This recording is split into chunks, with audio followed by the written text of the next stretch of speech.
Welcome to Norse Code, the #1 podcast for your Minnesota Vikings. I'm your host and producer. My name is James Pagoshnik. Thank you guys so much for listening. And at the other end of the tin cannon string, we have our analyst and co-host. You know him from numerous blogs and podcasts around the internet, most notably from the Wide Left Substack. He is Mr. Useful Human, Arif Hassan. Arif, quick question. Has there ever been a good NFL player named Spencer? Spencer Brown was kind of all right for a little bit. Let's take a look. I could actually, this is great. I could just look at Pro Football Reference and just search the word Spencer. That ends up working out fairly well for you then. Nice. Because Spencer Rattler ain't it. Yeah, he's not doing it. Bo Nix isn't either. That was the first overthrow and underthrow I've ever seen. Like, that was crazy. He threaded the needle between his two receivers. How does that happen? That was magical. Like, that's the sort of play that you would hope to see at like a carnival game or something, where like you have to get it in between a spot or like a ring toss. Like that's the only time that talent is useful. And instead, we were treated to a Thursday night football game that was, well, admittedly more comedy than tragedy, but it really tried. Shante Spencer? Nah, he wasn't that good. So I'm like looking. This is we're going deep Bowler on this. Okay, there's been two Pro Bowlers. One is Anthony Spencer. Are we counting last names? Nope. Has to be first. Has to be first. Okay. Because the other Pro Bowler, his middle name is Spencer. Nope. That doesn't count. No, the answer is no. I think you should avoid drafting Spencers from here on out. The analytics are clear on this. They couldn't be more clear after the performance of this game. I am really upset that god awful that collapsed play got called back, where the Broncos ended up like trying to like bring it in for a touchdown. I am really sad that got called back. That belongs on Spencer Rattler's Hall of Fame like video. Yeah, 100%. That was disgusting. It was impressive. I managed to not watch most of the game. I just kept having I have a friend who's a Saints fan, and he just kept sending me clips going, I can't believe we're losing to Sean Payton. Remember when the Saints were the best team in the league for 2 weeks? That was interesting. They like scored on every single possession, and people were like, wow. Straight. They really know how to offense. As it turns out, the clock has hit midnight for the Saints, and it's less of a sleep that came naturally and much more of they drank too much of their Kool-Aid, and now they're waiting for people to find the bodies. It's bad.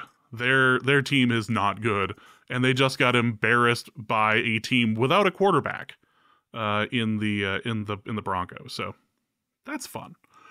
And on that lovely dark note, welcome to this episode of Norse Code. Hope you guys are all doing well. We have a game to preview. The Vikings are playing Detroit. It's about time that a probable #1 best team in the league and a potential #1 best team in the NFC not play in prime time, not have the game flexed at all, just stay right at home at Fox at noon. It's time that Fox at noon really gets a great game to start them off. Yeah, thank God that Fox at noon has something. Good. Jonathan Vilma is going to be watched by so many people. So awful. That's for him. Brutal. I feel so good that is being exposed to the nation.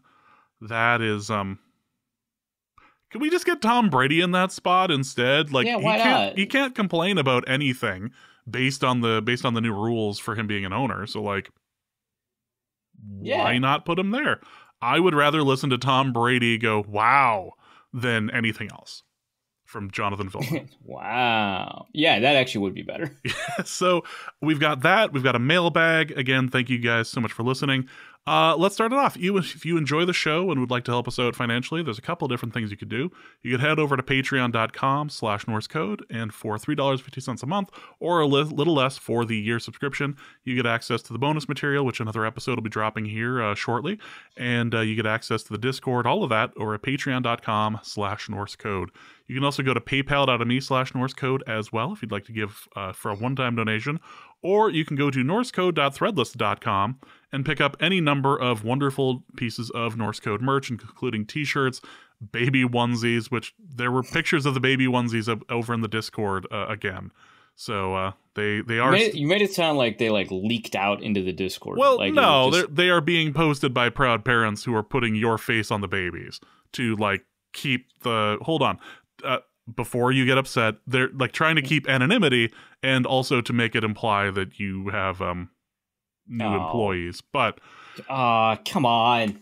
But regardless, congratulations to you for... Can't even work in an oven. Why would I want a baby employee? I look, it's a farm system. That's all this is. It's a farm system. So check it out, norsecode.threadless.com while Arif is recovering. And you can also check us out live on December 12th over in Eagan, Minnesota, Union 32 Craft House. We'll be there. We'll be doing a live show. We will be giving away tickets to the Monday night game against the Bears. So check us out. December 12th, Union 32 Craft House in Eagan, Minnesota. That will be an awful lot of fun. All right, let's get into the preview. This is an interview that Arif conducted earlier today about the Lions game with Jeremy Reisman of the PODcast and from Pride of Detroit. Again, this is what Arif conducted earlier today. All right, I'm here with Jeremy Reisman, the author of the only subscription football newsletter on the planet. What's going on, man? You read about the Lions specifically, which is why you're here today. True. As far as I can tell, that is all true. Right. How are you, man? I'm good. Hey, we got a big football game coming up, as everyone predicted. A matchup between teams with one collective loss. What else could you want in a Week 7 matchup? Yeah, who's got it better than us? That's right. Not the Chargers. Not the Chargers. Not the Chargers. All right, dude. Lions obviously good at football, I guess. I don't know. They were the favorites to win the division, and they're close, right? Game and a half back. So, hey, this is just one game. It's just one game back now, man. Yeah, we're killing it. No, let's talk about the Lions, just in terms of the position groups that we always do on this podcast. But specifically, I'm a little bit curious about Ben Johnson. What does he do offensively that has made him first this super tantalizing head coach candidate that he seems totally not interested in.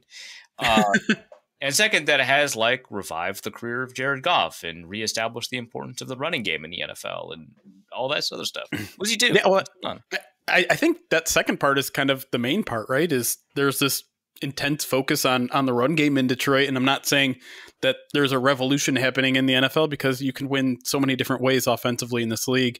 But that's just been such a big focus since really Dan Campbell came in and Ben Johnson was more or less the de facto offensive coordinator halfway through his first year. And so, everything is kind of directed around that. The way they build the offense in terms of, scheme, the way they build it in terms of personnel, it's all focused on kind of that run first attitude and then building everything else off of that. So the play action off of that, the run fits off that. It's a matter of kind of going all in on that. And then, the thing you hear from defensive coordinators pretty much every week going into the game is they do so much in the running game. It's not just, hey, we're going to be, a zone team. Hey, we're going to be, outside, whatever. They do a little bit of everything. And it's unique in a way that there's not really a good way to come up with a defensive game plan for that because you can't key in on one thing because, they'll run so many different things on you. And then,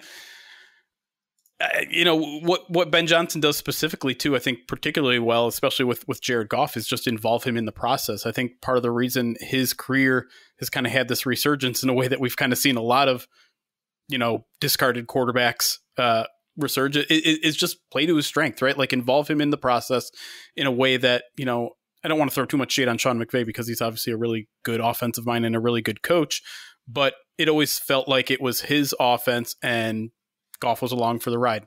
They've allowed him to have more ownership in a way that, like, Ben Johnson isn't in his ear until the headset turns off at 15 seconds on the play clock or whatever it is.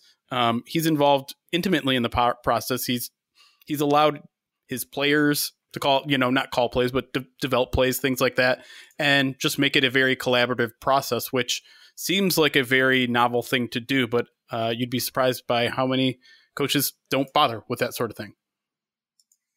All right, now fair enough. Second question: why do you hate Sean McVay?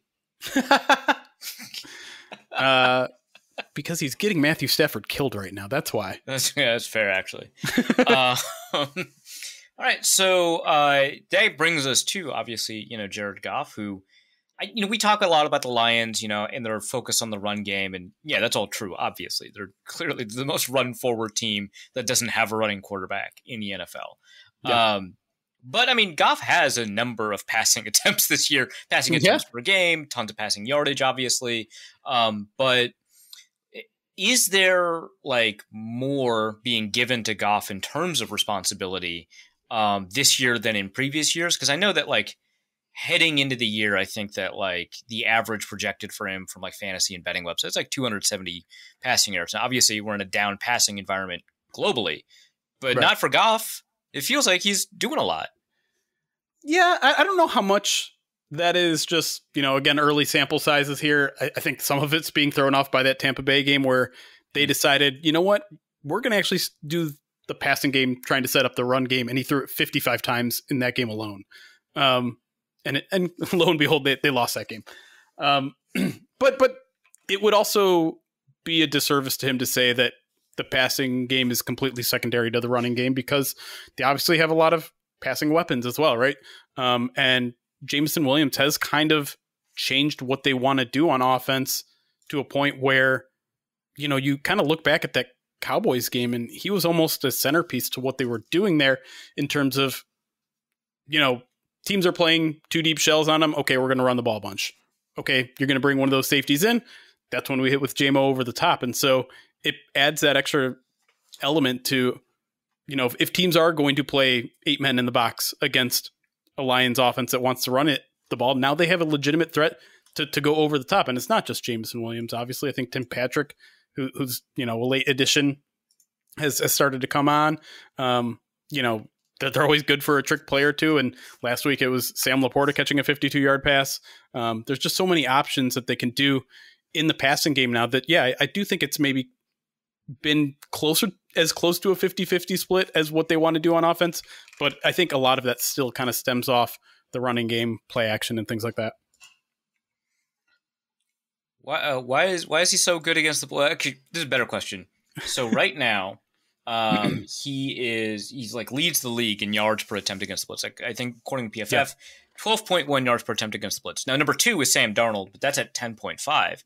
Yet he is average in PFF grade against the blitz, which is, I don't know, curious.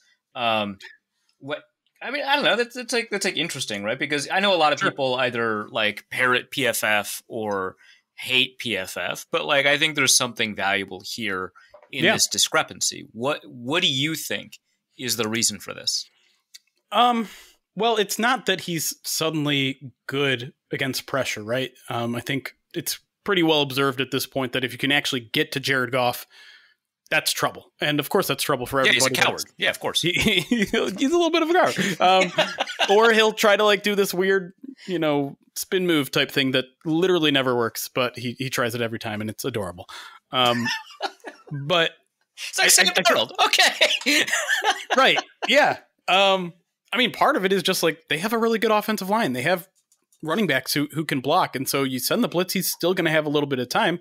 I think the other part of the equation is, again, a little bit more ownership of the offense means he's worked so hard over the past 3 years on everything that happens before the snap. Whether it's, checking the play at the line, whether it's adjusting protections, just reading the defense, things like that. Obviously, that's going to be a bigger challenge this week against a Vikings defensive front that won't give away too much of what they're going to do. But I think that's been part of Jared Goff's development that has made him a very underrated quarterback in a lot of people's minds, because everyone just pays attention to what happens after the snap, but so much of what you do before that snap helps the quarterback out, and I think Jared Goff has become very, very good at that.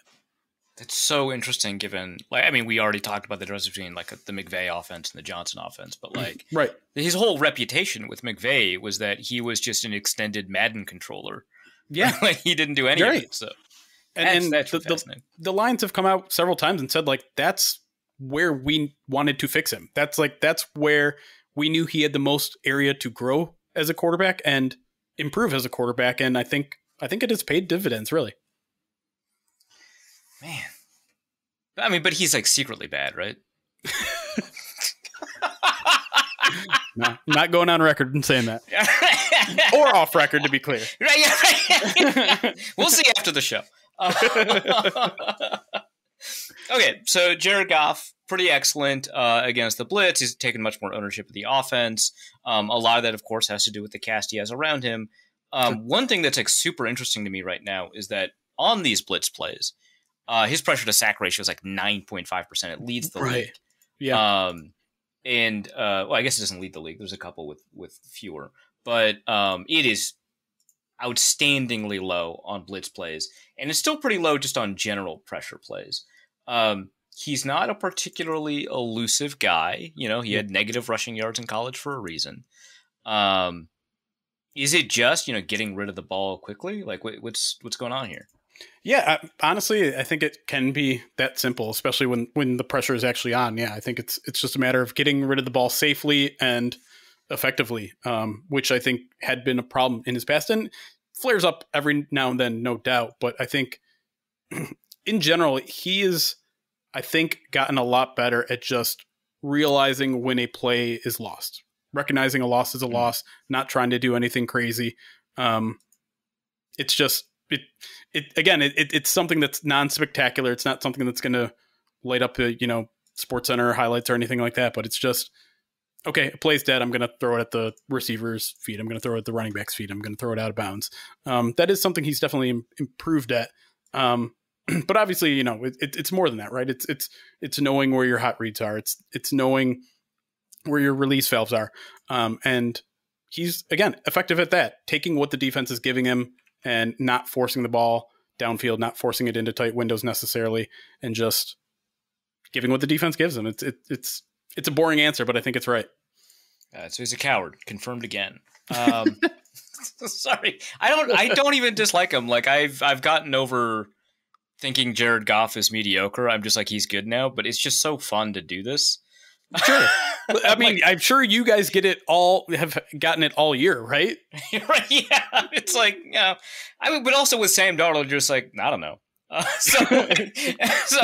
There's like a little bit of like, who's to say? All right. So this running back group, obviously Dave Montgomery's like scoring a bunch. Jahmyr Gibbs, first round picks, been pretty productive. Yeah. Split backfield. They're getting like even yardage, which is kind of nuts to me. Right.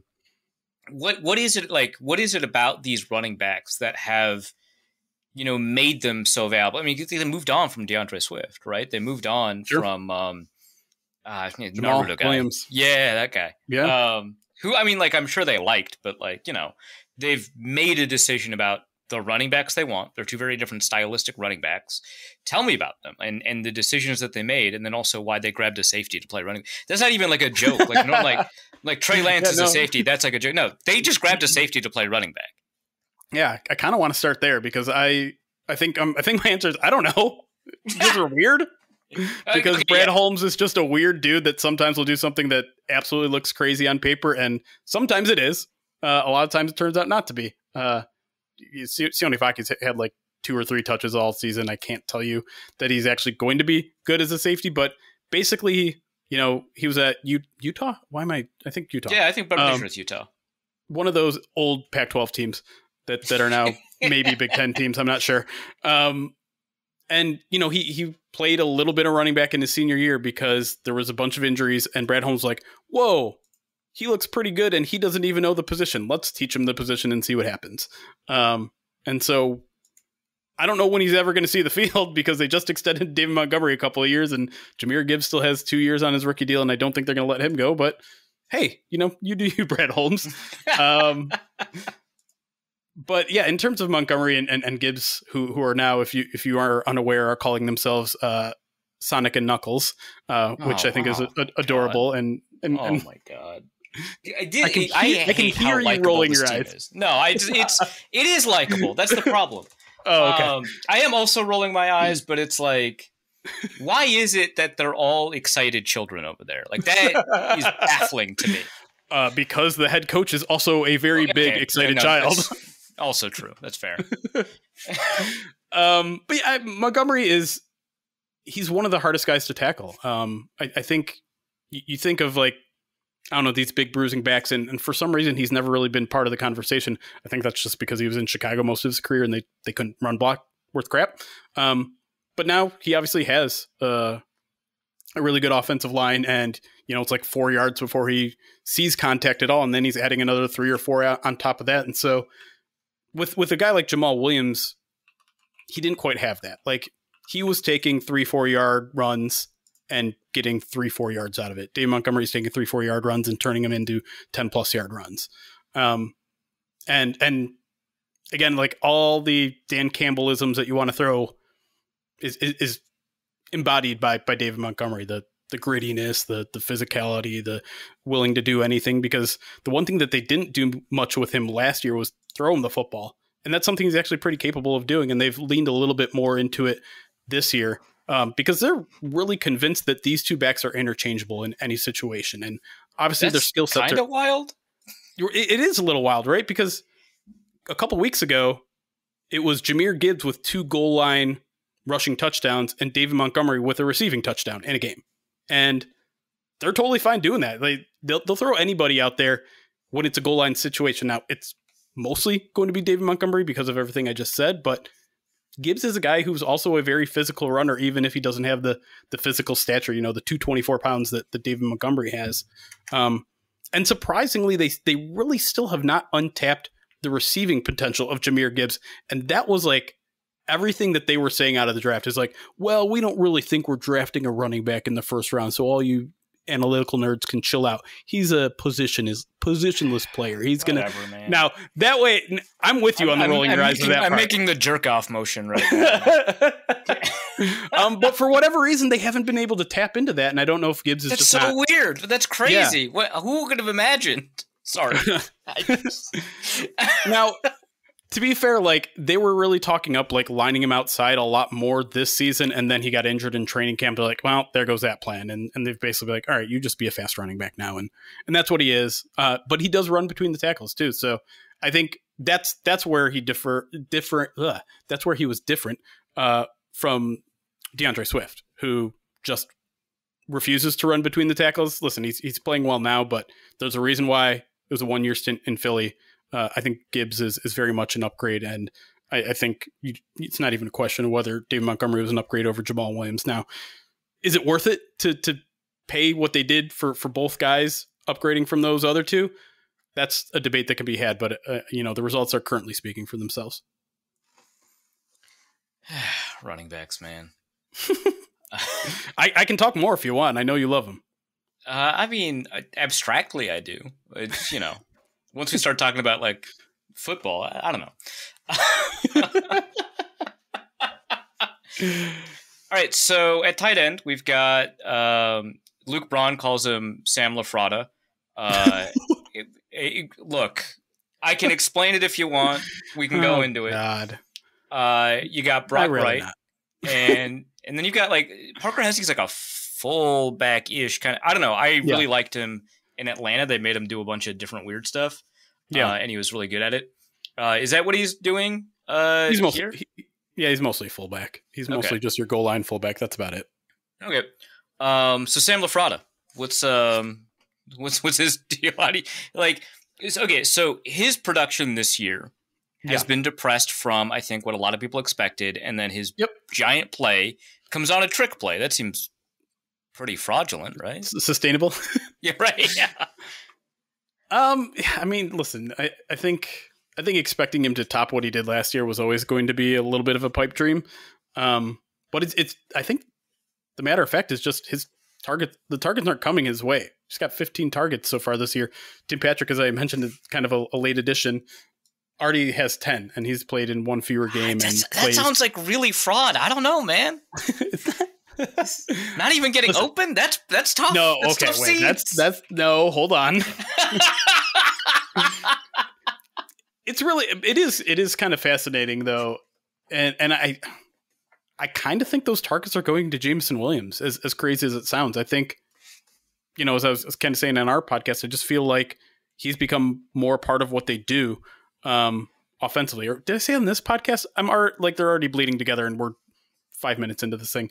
But anyways, they want to become a little bit more of a vertical passing attack. And with a guy like Amon-Ra already kind of plugging the middle of the field and, passing it sometimes to the running backs, whether it's Montgomery or Gibbs, it does feel like Laporta has taken a little bit of a back seat, and maybe those are matchup based each week, and they didn't feel he was the best matchup. But to me, what it's not is he's not getting open. He's not good. It's just a matter of like they got other options now. They don't need him as much as they did last year. Okay, well, I mean, if I don't know if he can be that easily replaced, I don't know why you'd spend a second round pick on him. I don't know. It feels like a lot. I never realized that "who's to say" is suddenly your motto. It's been this year. I don't know. It's weird.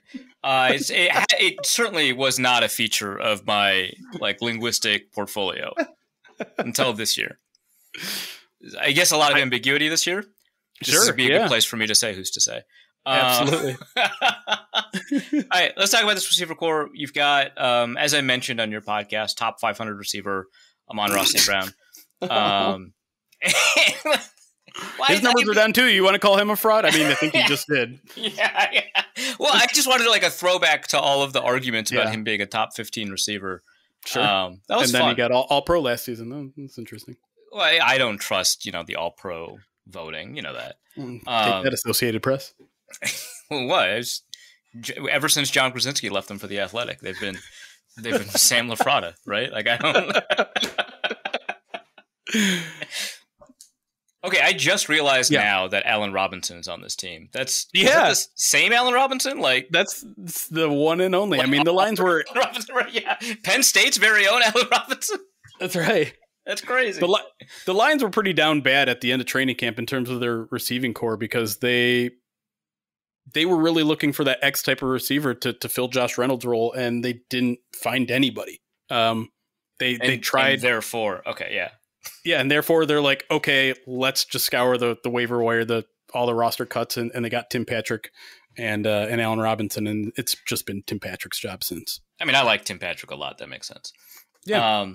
Okay, so you got Amon. I never know if I'm saying his name right because they made such a big deal of it on the Netflix show. And now I'm just is it Amon-Ra? Amon-Ra? Amon-Ra. Amon-Ra. Okay. Yeah. So I was saying it correct. Okay. God. All right. Got my own head. Just like Jared Goff.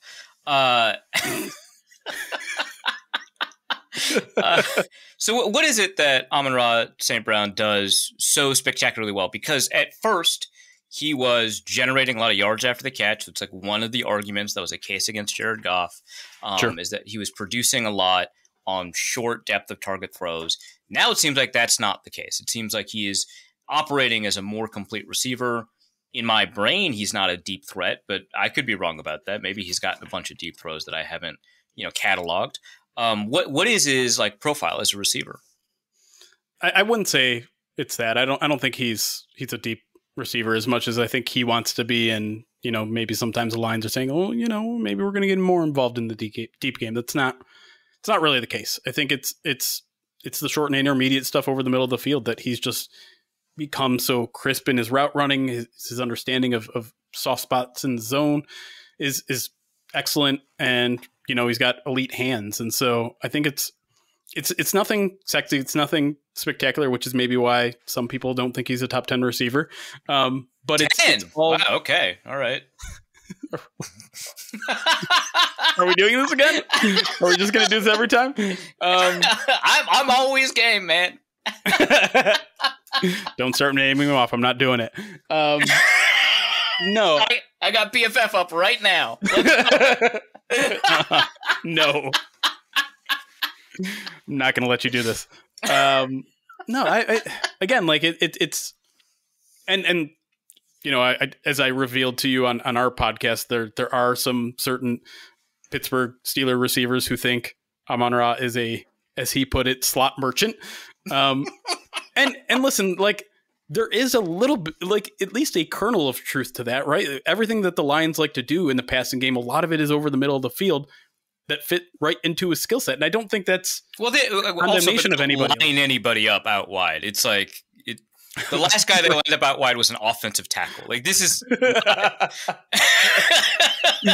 But again, that's changed a little bit with Tim Patrick and Jameson. But yeah, like, they really love to operate over the middle of the field, and Amon-Ra is elite at running over the middle of the field routes. And so you can kind of play the chicken or the egg thing here. Like, do they like to do that because Amon-Ra is so good at it, or is Amon-Ra so good at it because that's what they like to do?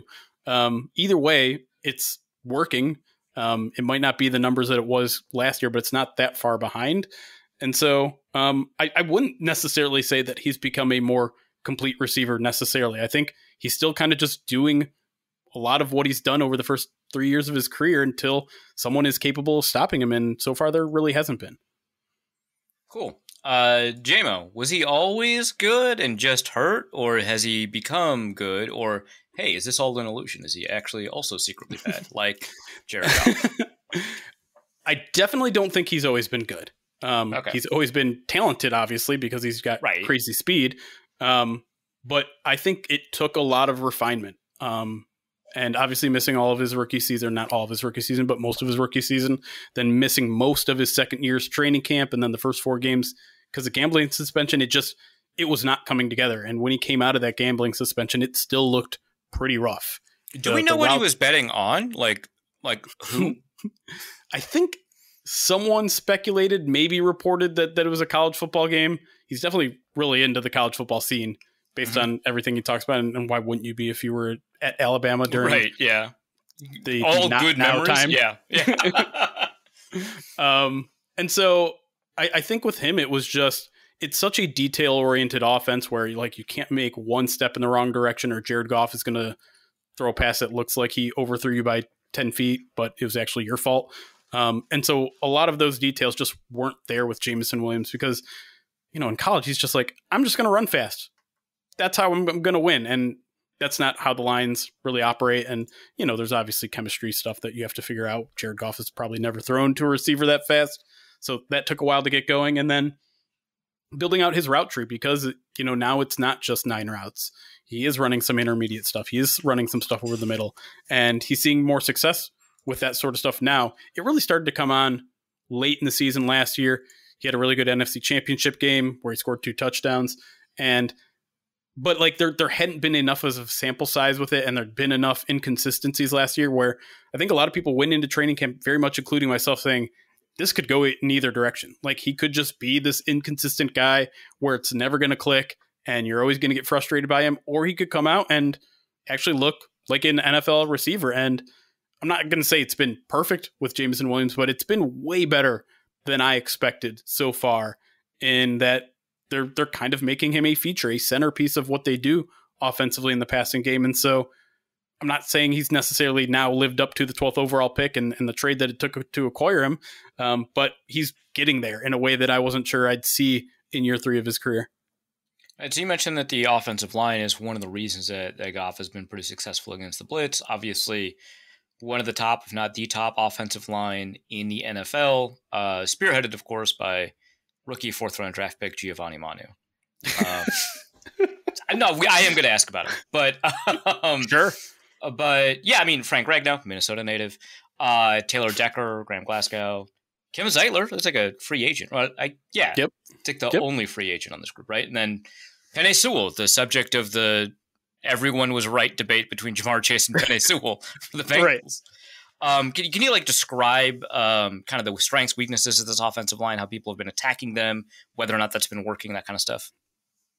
Yeah, I mean, I think the weak link in the chain is probably Graham Glasgow, and in particular his pass protection. And so we've seen a kind of a lot of stunts and things like that run in his direction, and it'll occasionally work. But also with Frank Ragnow right next to him, who I think is an expert at sniffing out those sort of things, it's not working 100% of the time. But when you have a guy like Penei Sewell, a lot of what they do is there. It's on the right side of the line, whether it's running the ball or, sliding protection that way.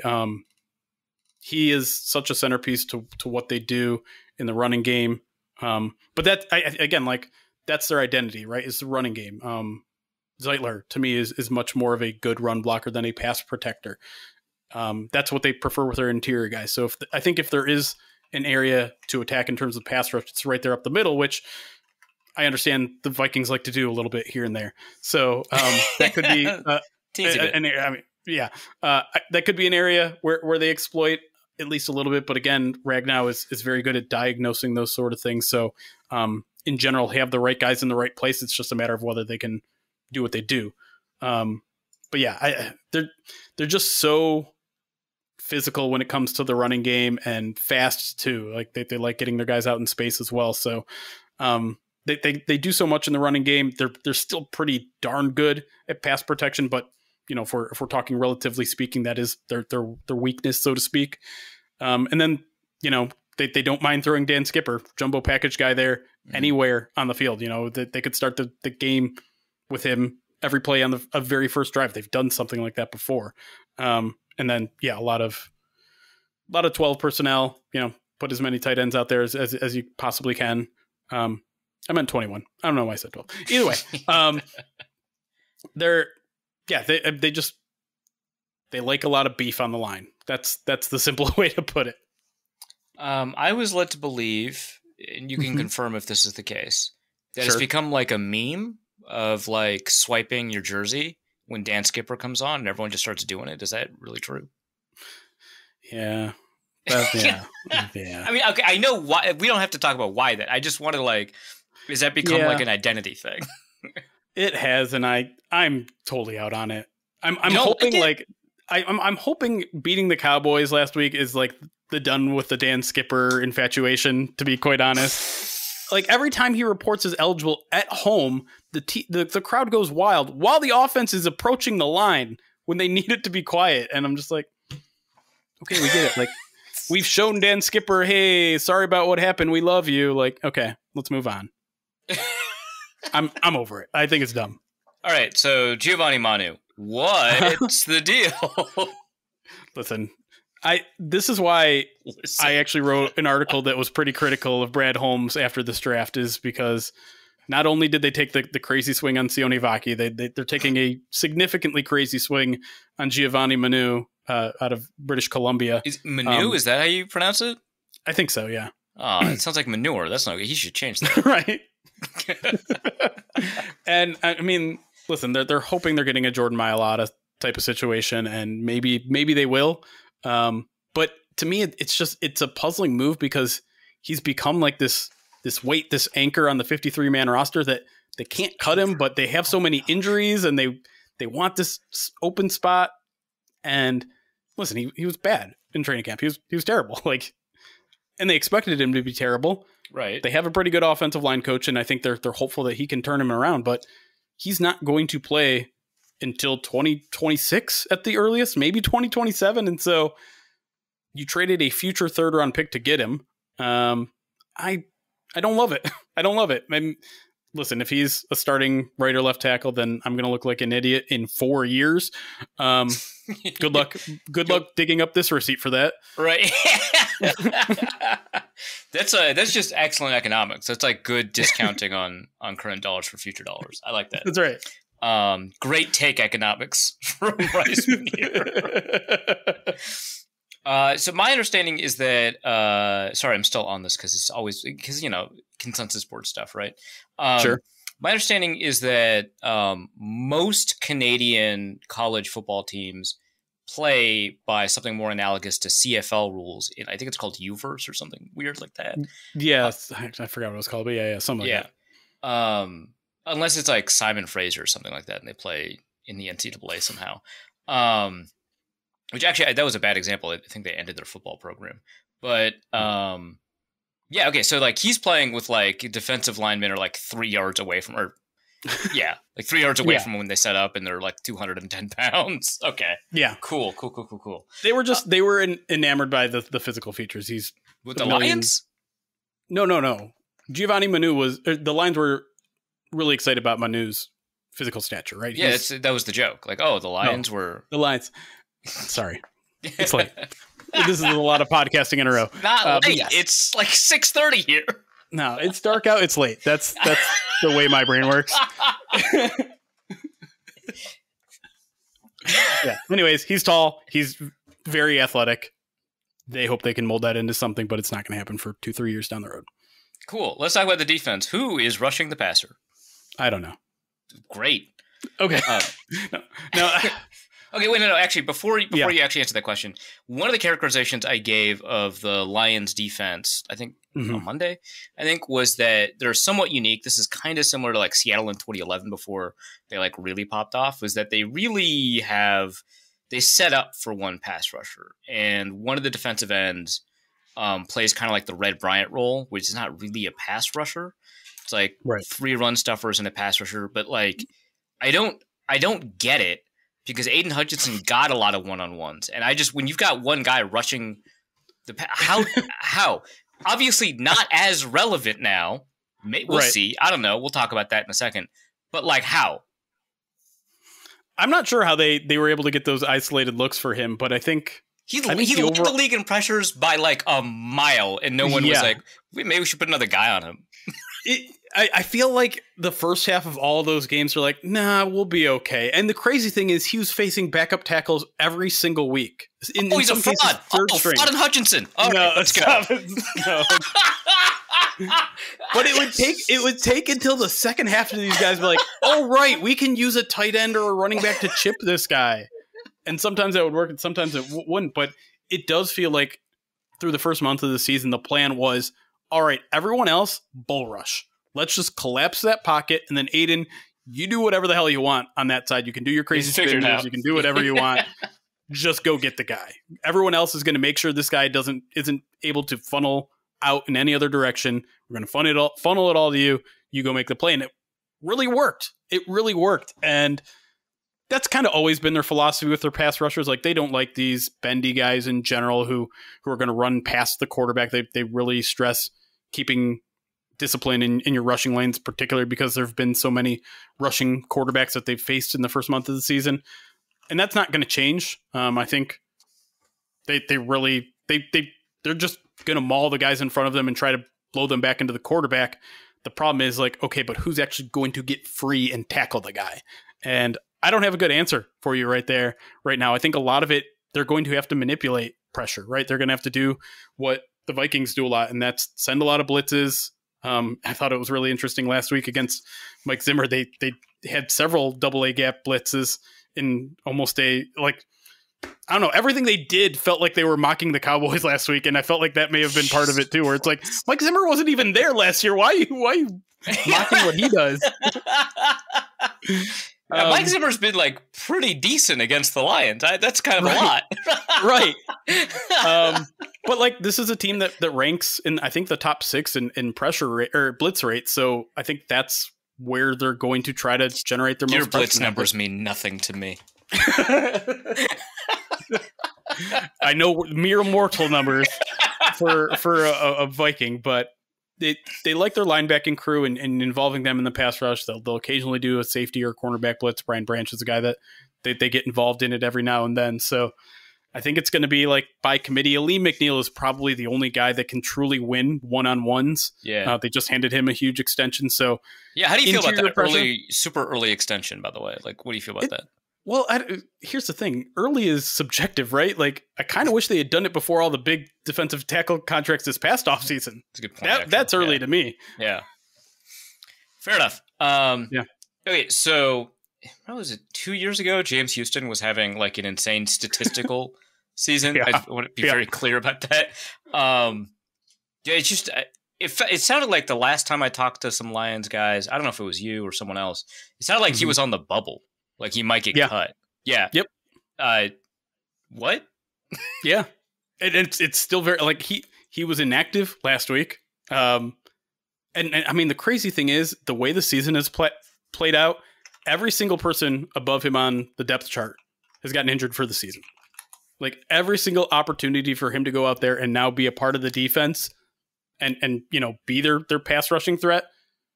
All of those guys above him are gone, and no one is talking about James Houston because he is so much in the doghouse. He got one opportunity 2 weeks ago. Why is he not on the practice squad then? It's a great question. I think they think if they cut him, someone's going to pick him up.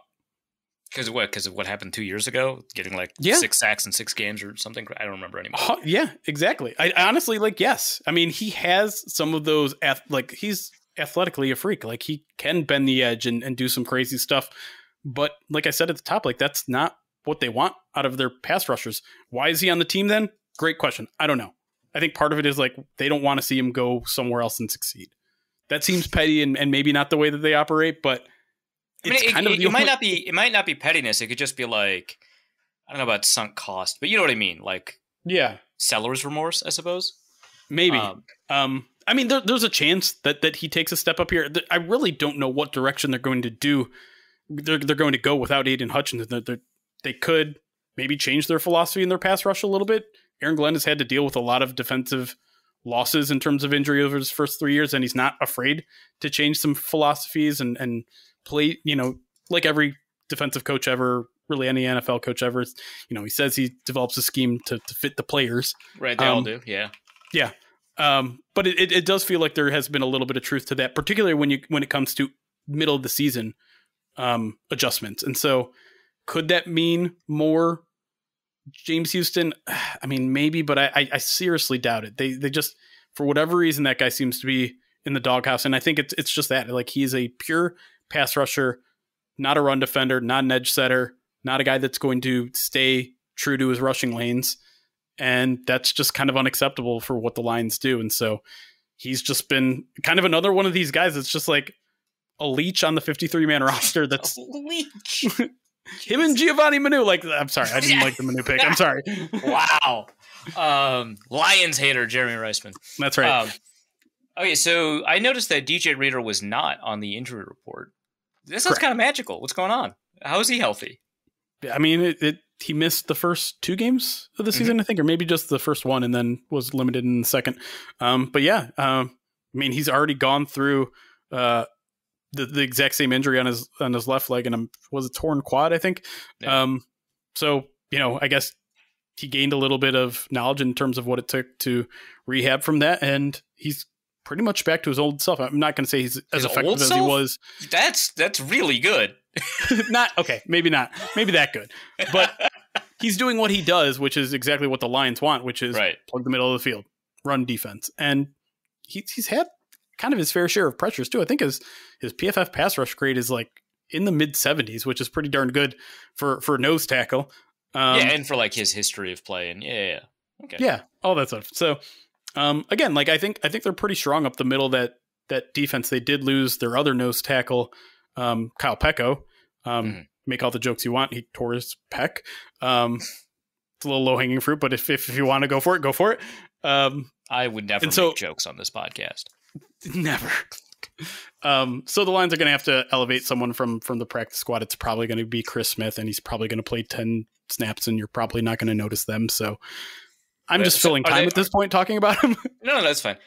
So they're not going to elevate an edge rusher like Al-Qadim Muhammad or this guy named Cam Gill. I thought Cam Gill was an off-ball linebacker in college. Am I wrong about that? Yes. Okay. No, I think you're right. I think he's more of a fit for the Lions' Sam linebacker role, which they also lost for the season with Derek Barnes a couple weeks back. But I think you're either going to see Muhammad, you're either going to see Ukwu, who played a little bit last week in his first NFL action. Yeah. And you could see Mitchell Agude as well, who's never played in an NFL game, but has been on the practice squad for 2 years now. So those are the options we're kind of talking about right now in terms of adding players to their edge arsenal, which not exactly promising, I would say. All right, linebackers. Is Jack Campbell good? Maybe. I think he's getting there. But he's not a game changer necessarily yet. I don't think.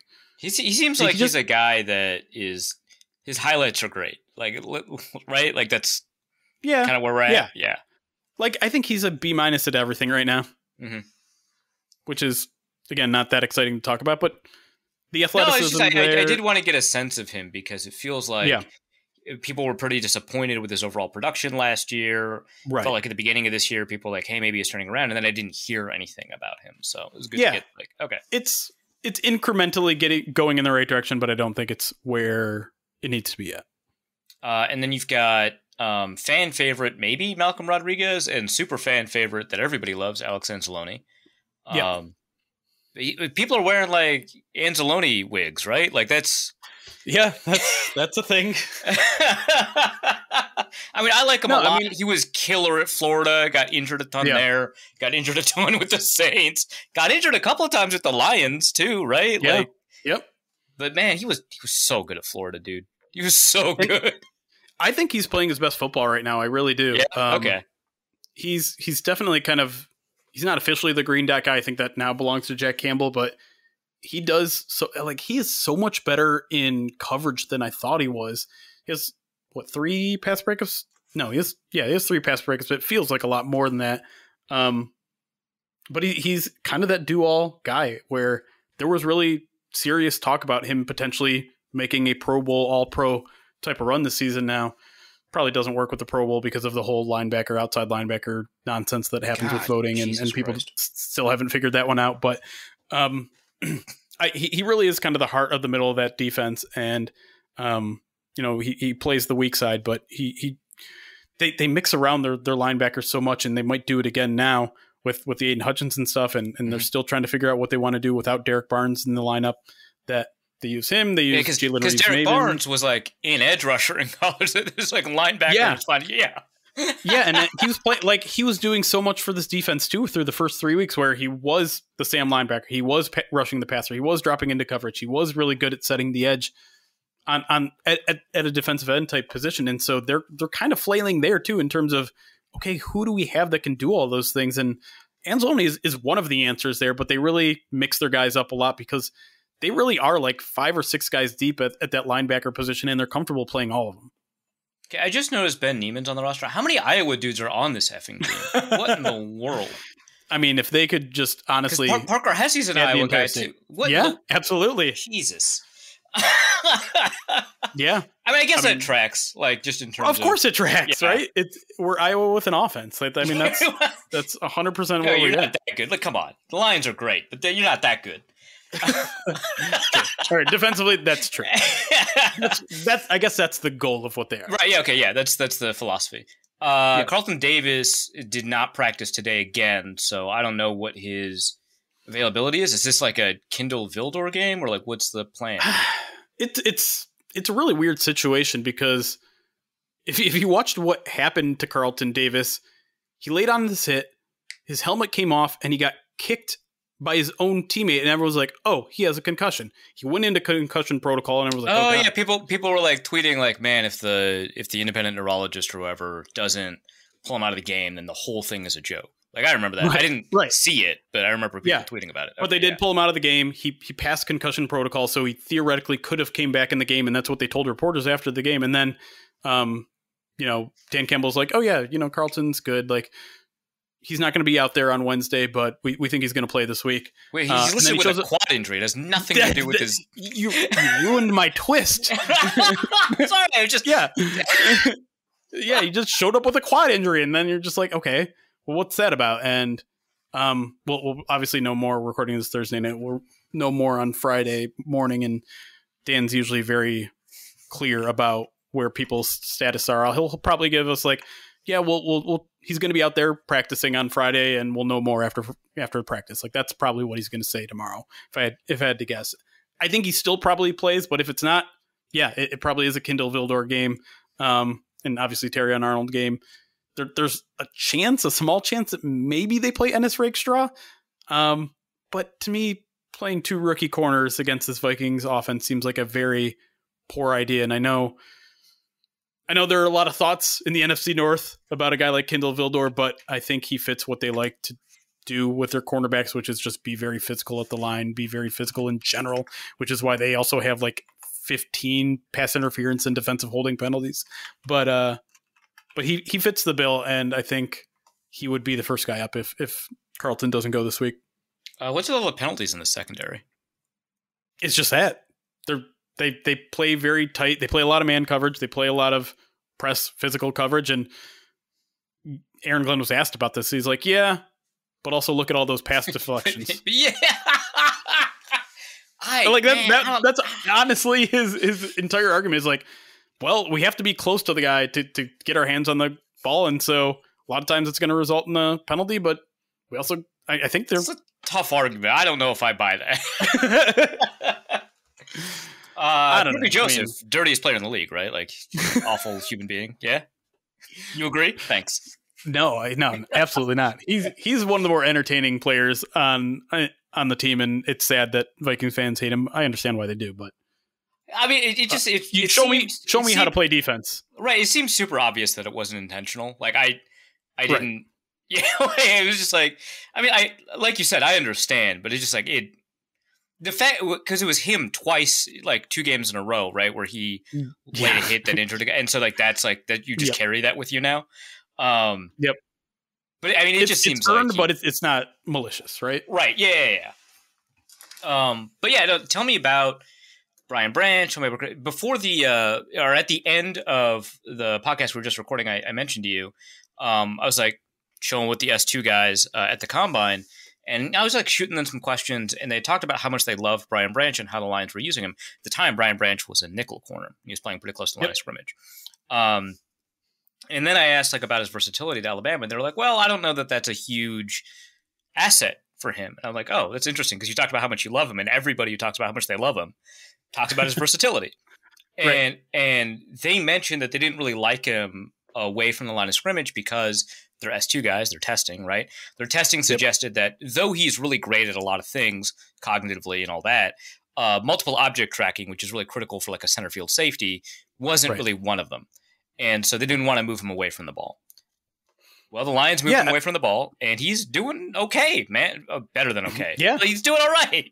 Yeah, I mean, if you take away that very first game where he missed a bunch of tackles, which is maybe the most uncharacteristic performance, because that's the one thing he's always been good at any position is tackling. He's been outstanding. And I shared a lot of that skepticism, right? Because he was so good being close to the line of scrimmage, because he is such a good tackler and such an important guy to the run defense, or was last year. And he can man up against a tight end. And, you know, he's just a guy that can patrol the middle of the field like that, the intermediate, I should say, middle of the field. I was like, why would you take that out of his arsenal? Why would you do that to him? Why would you change anything?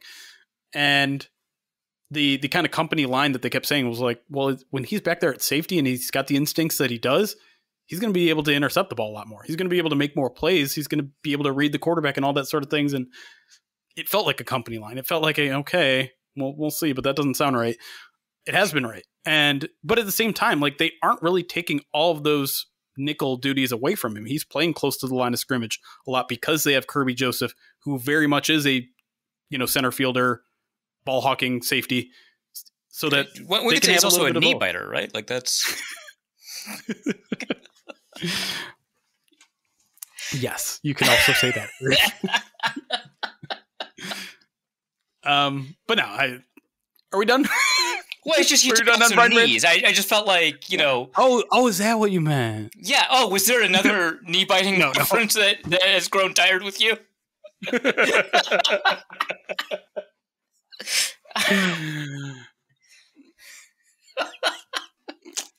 Okay, so Kirby Joseph, center fielder. Yeah. Pretty good at that.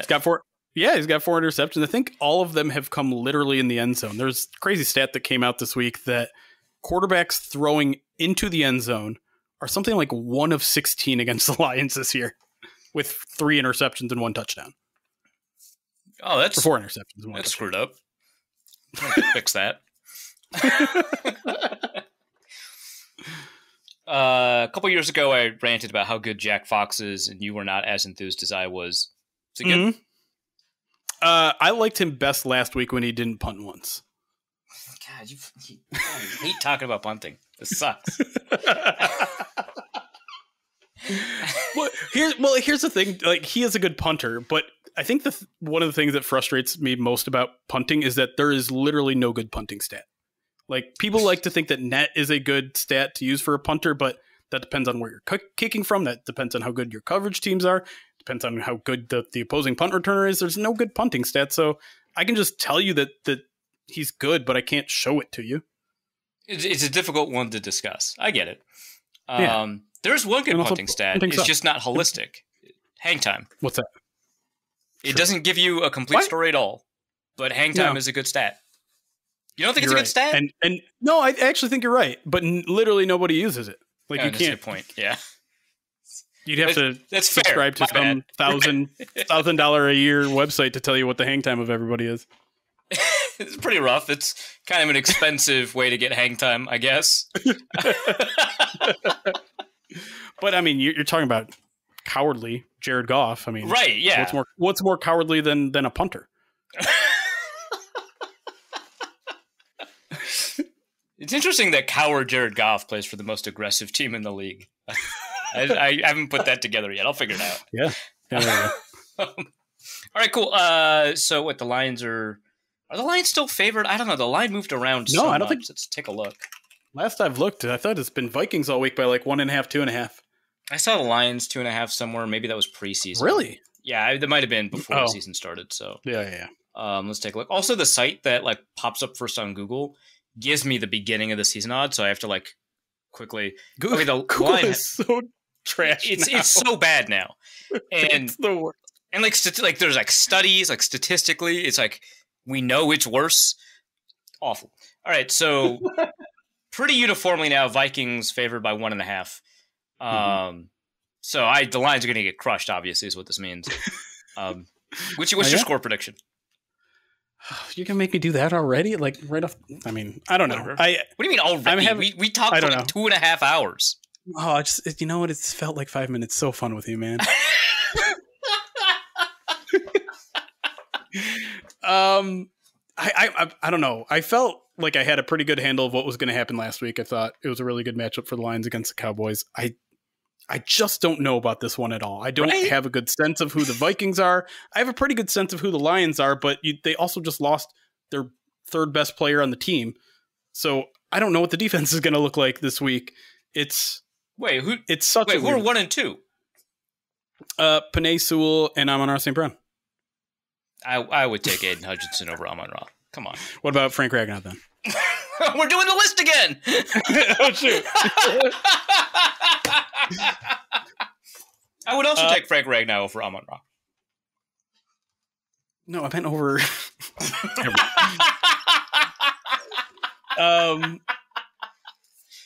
I don't know why. I just get the sense this is going to be a shootout. I know that's counterintuitive. That feels weird, man. But doesn't weird seem perfect for this matchup? Like, I think the Lions are going to have some trouble pressuring on defense, which means I think you could be in for a pretty good Sam Darnold day. We know that they've had trouble forever, like everyone else has, with Justin Jefferson. So I think defensively, I'm not feeling great about the matchup. I do think they'll be able to stop the run, particularly if Aaron Jones doesn't play in this game, which seems like it's probably trending towards not happening. Yeah, I think it's pretty unlikely. I think offensively speaking, for the Lions, they've handled this. I mean, they handled this defense pretty well last year. I know it's different. I know they've had, this is, as the Lions like to put it, this is, class 201 for the Vikings defense in its second year here. Wait, did they say that? That's good. I like that line. Yeah. They do use that a lot. So, I think the Lions offense is really hitting its stride right now. And I think they do pretty much everything right. And I do think Jared Goff has become such a good pre-snap quarterback that he's going to find ways to attack this defense, no matter how aggressive they are or pseudo-aggressive they look. So I think it's going to be a shootout. I know you asked the score like 5 minutes ago and I haven't given you an answer. So yeah, what's going on? 34-31 Lions. There you go. Wow. Take the over. And Shoot up, man. don't hold me responsible if I'm wrong. I don't think we've ever held a guest responsible. So perfect. So you'll be the first. Thank All you. right, man. Where can people find you? What do you do? Why were you worth talking to? What's going on? Hey, I work for Pride of Detroit. That's the SB Nation Detroit Lions blog. We're fully credentialed and all that fun stuff. So it's, we're shedding the sports blog. Yeah, big J Do people even journalist care over about that here. anymore? Yeah. That's right. Write a whole bunch over there. The more fun stuff is the podcasting stuff. So it's always a joke. We're the PODcast, Pride of Detroit podcast. Awful. Search Pride of Detroit. Don't search podcast. I'm going to do that right now. I'm going to capitalize POD so that the famously good Google search engine. Yeah, that didn't work. Oh man. Oh no. But we're on Twitch. We live stream a bunch, which is the most fun part about my job. So, and you're selling stickers, right? We are selling stickers. Wait, no way. I'm trying to find the link to that. What? Yeah, and you peer pressured me into doing it. Yeah. Nothing with my Draw Play Dave likeness being on any of it or anything like that. But that's right. Yeah, I recommend not actually being friends with the guy. Stay away. Fair. That's fair. And we also have a newsletter. I can't imagine a Vikings fan would be interested in a Lions newsletter, but I'm going to promote it anyways. Just go to pridedetroit.com/subscribe. It's $50 for a year. Maybe you know Ty Shelter. He writes something for us weekly. Maybe. On there. I love Ty. What? He's writing for the newsletter. That rules. I know you know him. I don't know if anyone else knows him. Right. Fair enough. Yeah. But yeah, I love Ty. I was really excited to work with him this year. He writes one piece for us every week. If you want to see a Reef's appearance on our podcast, you have to be a subscriber. So hey, there you go. pridedetroit.com/subscribe. All right, let's go to the mailbag. And the first question is from Ben Greenhagen, who sent this to me personally, but I feel like this is the best place to respond to it. He asks, James, I noticed my points from week 6 in the Hell League were voided. Given that this was an error, I picked up a kicker due to my bye week for my regular starter. The same thing you did with Butker on the bye, but forgot to put them in the lineup. Can I get my points reinstated? Forgot to put them in the lineup? Oh, yeah. No, absolutely not. I still lose, but it is, in some ways, less shameful. Check out my points against. This league is murder. I agree that this league is absolutely murder. However, this was, you are not the only person who got a new kicker and then put them on the bench. This happened a number of times. I changed at least 6 people's totals this week as a result of mistakes involving kickers and buys. I almost had to do it for a Reef. I think at one point it looked like you were forgetting, and then you fixed it. No. He got injured in the pregame warmup. That's okay. That was a different thing, yeah. But still, no, Mr. Greenhagen, I apologize. That is not going to work. You are still going to have 0 points for the week, and yes, this will absolutely mess with the playoffs. I'd say I'm sorry, but you literally signed up for this. Hell League is brutal for a reason. Our Luke was dealing with all of those missed kicks on Monday night, and we were howling with laughter. That was amazing. There were games phenomenal that were going that were They were flipping. Yeah.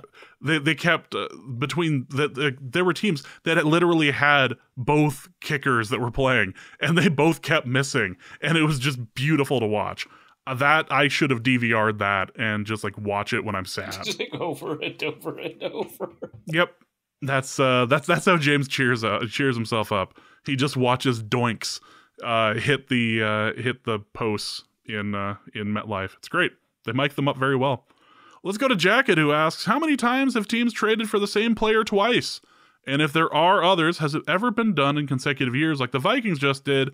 This team just keeps making history. So I'm sure we have some listeners who remember a specific instance. I don't remember any specific instance of a team trading for a player twice, especially obviously not in consecutive seasons.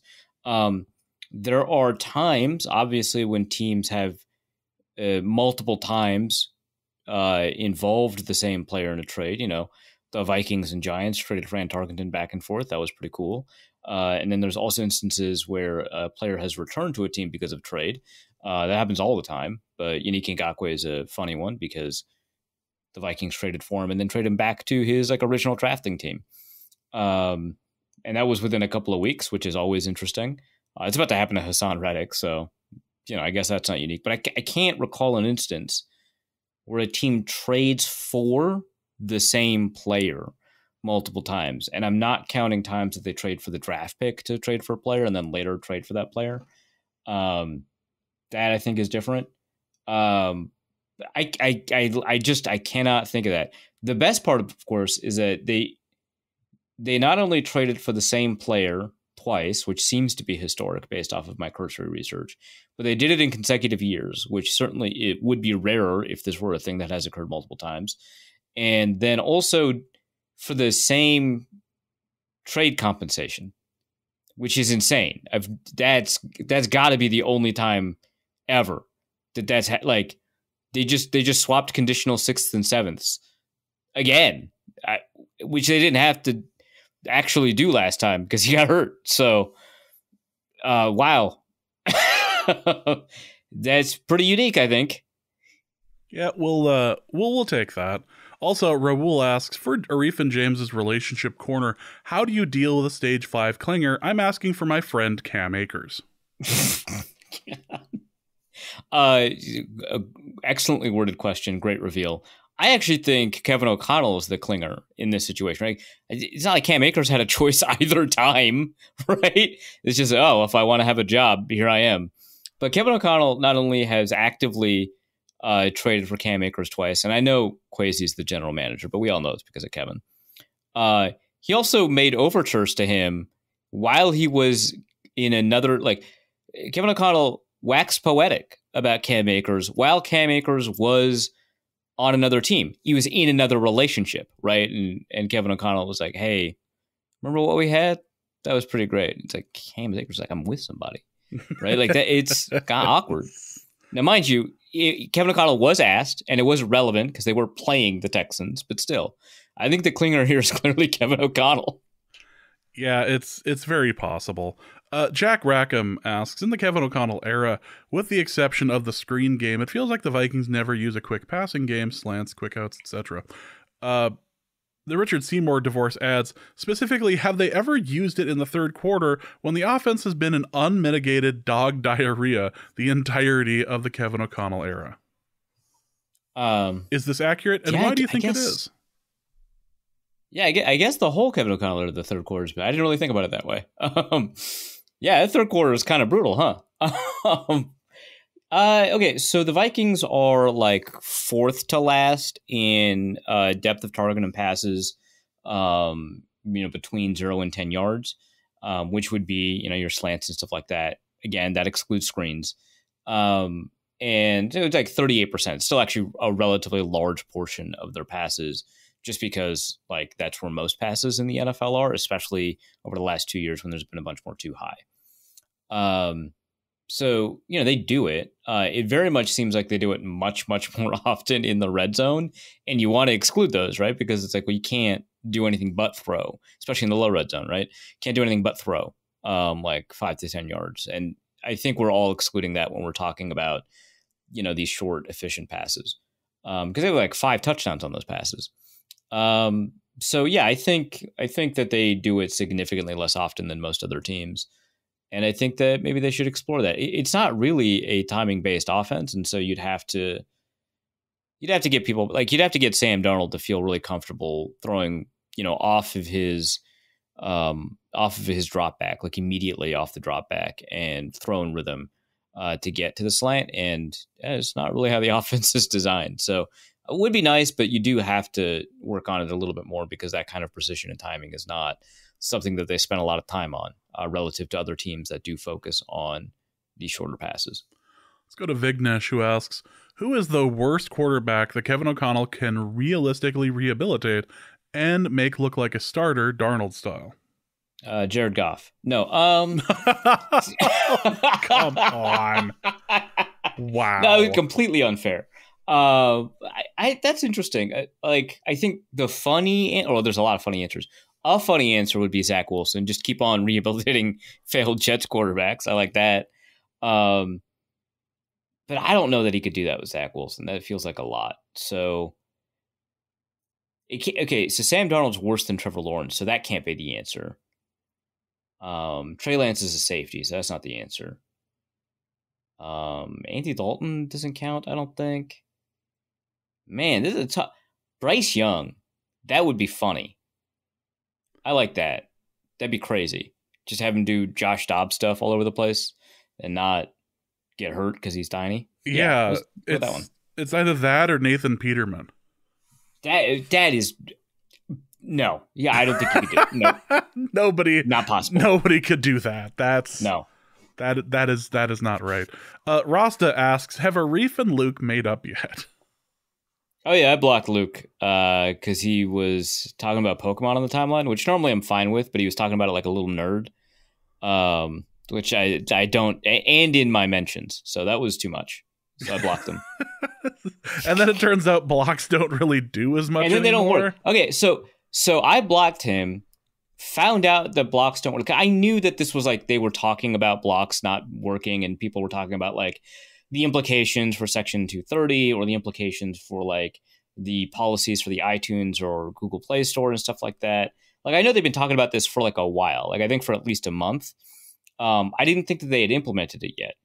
And so Luke could see replies in the thread through the block without having to do anything, not having to log into another account or having to click on view or whatever, which he should be able to do. That should be, because I'm the one who blocked him, I'd be able to click on view.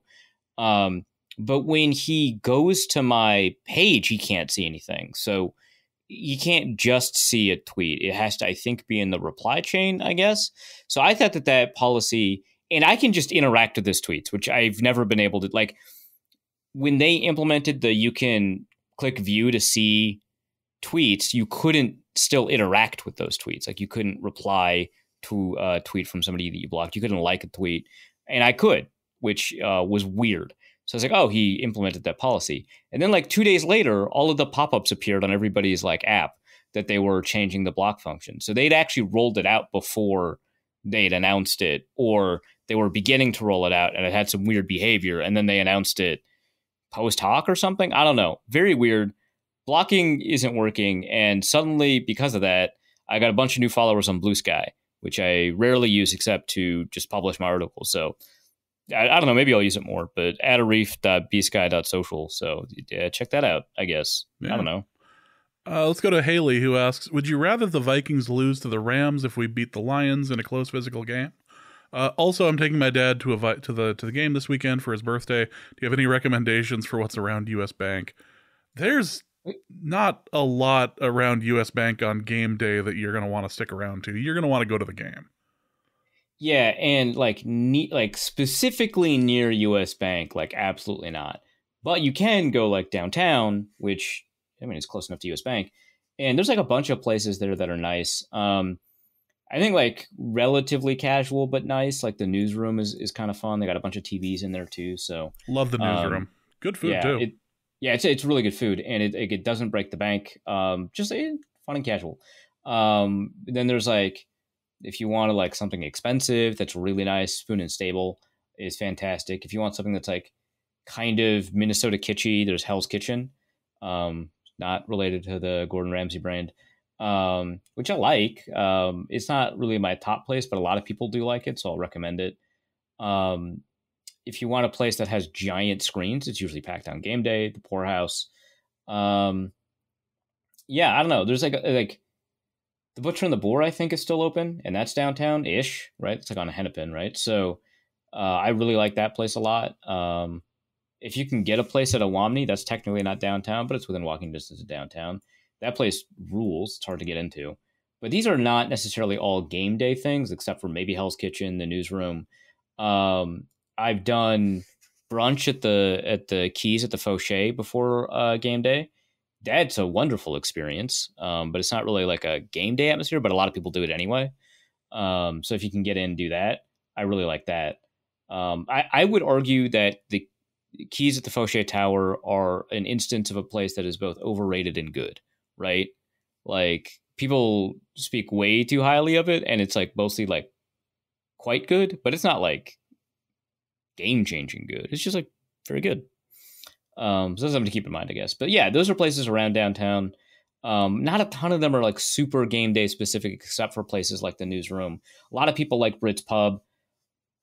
I like Brits Pub a lot. I don't want to go there on a NFL football day. It feels wrong. So I wouldn't do that. The Local is a place that you could do instead. So yeah, I mean, there's a ton of places downtown. It's just like there's nothing near US Bank, right? It's like a transit input and a bunch of like roads to get to the stadium, and there's like that weird museum for like the Twins that got shut down because they no longer play at the Metrodome. I mean, you could visit HCMC, but really that's about it for downtown. There used to be more stuff down there, but it's gone now. Yeah. Again, HCMC has a wonderful gift shop. Just as an aside, would you rather the Vikings lose to the Rams if we beat the Lions in a close physical game, or the other way around? Right, yeah, because the Rams are the Thursday night game, and so if the Vikings get a little bit beat up in this Lions game, it might be tougher to win against the Rams. Which one did you take? I think I'd take the Lions, right, because they're a divisional opponent. That I'd rather have a good win and a bad loss than a whatever win and a whatever loss, right? Like I just much rather have that, especially when you can explain it away. The letdown loss after beating the Lions is more acceptable to me. Like I feel like that's fine. Like it's basically what the Lions are trying to avoid this game after beating the holy hell out of the Cowboys with a bunch of tricks just being tossed out for no good reason. Yeah, I mean they like whipped them, man. They took out like nine tails, cat of nine tails. Like that was like 30 years of Thanksgivings. Yeah, worth of rage, just working it out there. Yeah, I mean they took like the mortar and pestle. They're just like grinding him down. This is like very personal. When you're running plays for Penei Sewell, like things have taken a turn. Well, running plays for Penei Sewell in like non-interesting moments, right? Yeah, like because when you're running that play up 35, that's crazy. Like that's I've been mad for decades crazy, right? that is the two angels at the end of Dogma, like just lifting people up off the ground and dropping them. That is the level of like they just needed to work some stuff out. That's what was going on there. Like when the Lions ran the Penei Sewell play against the Vikings 2 years ago on like fourth down, right? Like that sucks. That was embarrassing. But like it was a high leverage moment, so that's when you would run a trick play. There was a purpose behind it, right? There was like, we want to win the game. Against the Cowboys, it was just like, man, you won the game like 2 hours ago, man. What are we doing here? Most of these plays, like a number of these plays rather, were after the Hayden Hutchinson injury too. So it's not that they like took their foot off the gas. No, after the injury, they added nails to the bat. We refueled. Yeah, it was crazy. So, I think the letdown losses with the Lions, but yeah, I would rather be in a situation where the Vikings are it's a difficult recovery game because of how physical the Lions are, coming off of a win and then just losing against the Rams, especially because it feels like that one is not really going to sap your optimism because you've got a really good explanation for why they lose that game. You got 10 days to rest. The Rams are not in division. Like there's like a bunch of like things where you don't really feel bad about that. So yeah, that's a trade-off I would take. Yeah.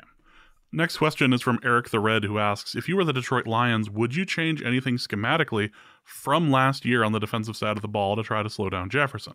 Personnel is a little different now too, and Carlton Davis may or may not play, which might change how they approach Jefferson. Yeah, I mean, it felt like the Lions played Jefferson relatively straight up, which is like a reason he got like 120 yards that one time. But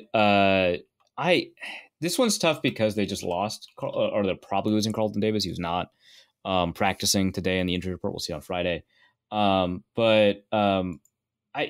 It's difficult because when teams have done more to take Jefferson away, the Vikings have been uniquely capable this year of like punishing them for it. Okay, I just looked it up. It was 141 and 192 yards. 120 was a gross underestimation of what he did to them. And then 223 the year before, of course. I think that this is like definitely a situation where they're going to think about isolating that. And I think honestly, like if you've got a guy that has twice gotten like 200 yards on you, just about, you probably are going to do something about that and like take your lumps with Jordan Addison and Jalen Naylor and maybe TJ Hawkinson, right? And like, yeah, maybe TJ Hawkinson styling on you is going to be a little embarrassing or might sting a little bit, but 200 yards is bad. So I think they will change their approach, but it's just teams have been doing that, and the Vikings have been punishing them with like Addison and Naylor, like just constantly. So yeah, I think they will. I think they'll start shading, players over. It's tough because they also lost Derek Barnes. They don't have access to him, and so the middle of the field stuff is going to be a little bit difficult to figure out. I think Anzalone is going to be doing a lot of it, but you're going to be angling a ton of your coverage in that direction. You're always going to have eyes on Jefferson in some way, and I think that that's what they basically have to do. And I think that they'll do it. Otherwise, like Terrion Arnold, like it's whatever. He'll beat the pants off of Terrion Arnold. He'll beat. There's, especially without Carlton Davis, there's like nobody, right? I'm saying this with a ton of confidence. I feel like I'm a trash talker at this point. I'm like losing the veneer of objective analysis, but like, good Lord, Jefferson, right? Like they have to change their approach. Fine if Jordan Addison beats you one-on-one. Great, fine, whatever. This guy got 223 yards. This guy 141 yards, 195 yards. Like, that's rough. The next question is from Enki, who asks, who says, first, really appreciate the offensive deep dive on wide left. Also, in your opinion, what one trade deadline move should the team make to solidify their chances for a deep playoff run? They should trade for Devontae Adams from the Jets. I think that would be funny. Just no more picks for the Vikings for next year. We're going all in on this. Yeah. But no, there's like a couple of trades. So like most of the trade candidates are like on the offensive line are like tackles, right? So like Cam Robinson, Walker Little. I've seen Joe Noteboom's name thrown around. And you would, I think, trade for a guard. I think the Vikings really like Ed Ingram, so I don't think that's actually going to happen. But I think that that's where you would do it, and there's just not a ton of that. Brandon Sheriff, I think, is the example, but he's not the player that he once was, so it's not really going to be as exciting as that sounds. But I can't really, I don't know where you'd make that trade. They already traded for a running back, which won't prevent them from, trading for another one, but I don't know. That seems like probably unlikely given that. I don't think that they would want to trade for an interior defender. If they did, maybe Sebastian Joseph Day. I've heard he's potentially on the block. They're not going to trade for an edge guy. They have like a million of them.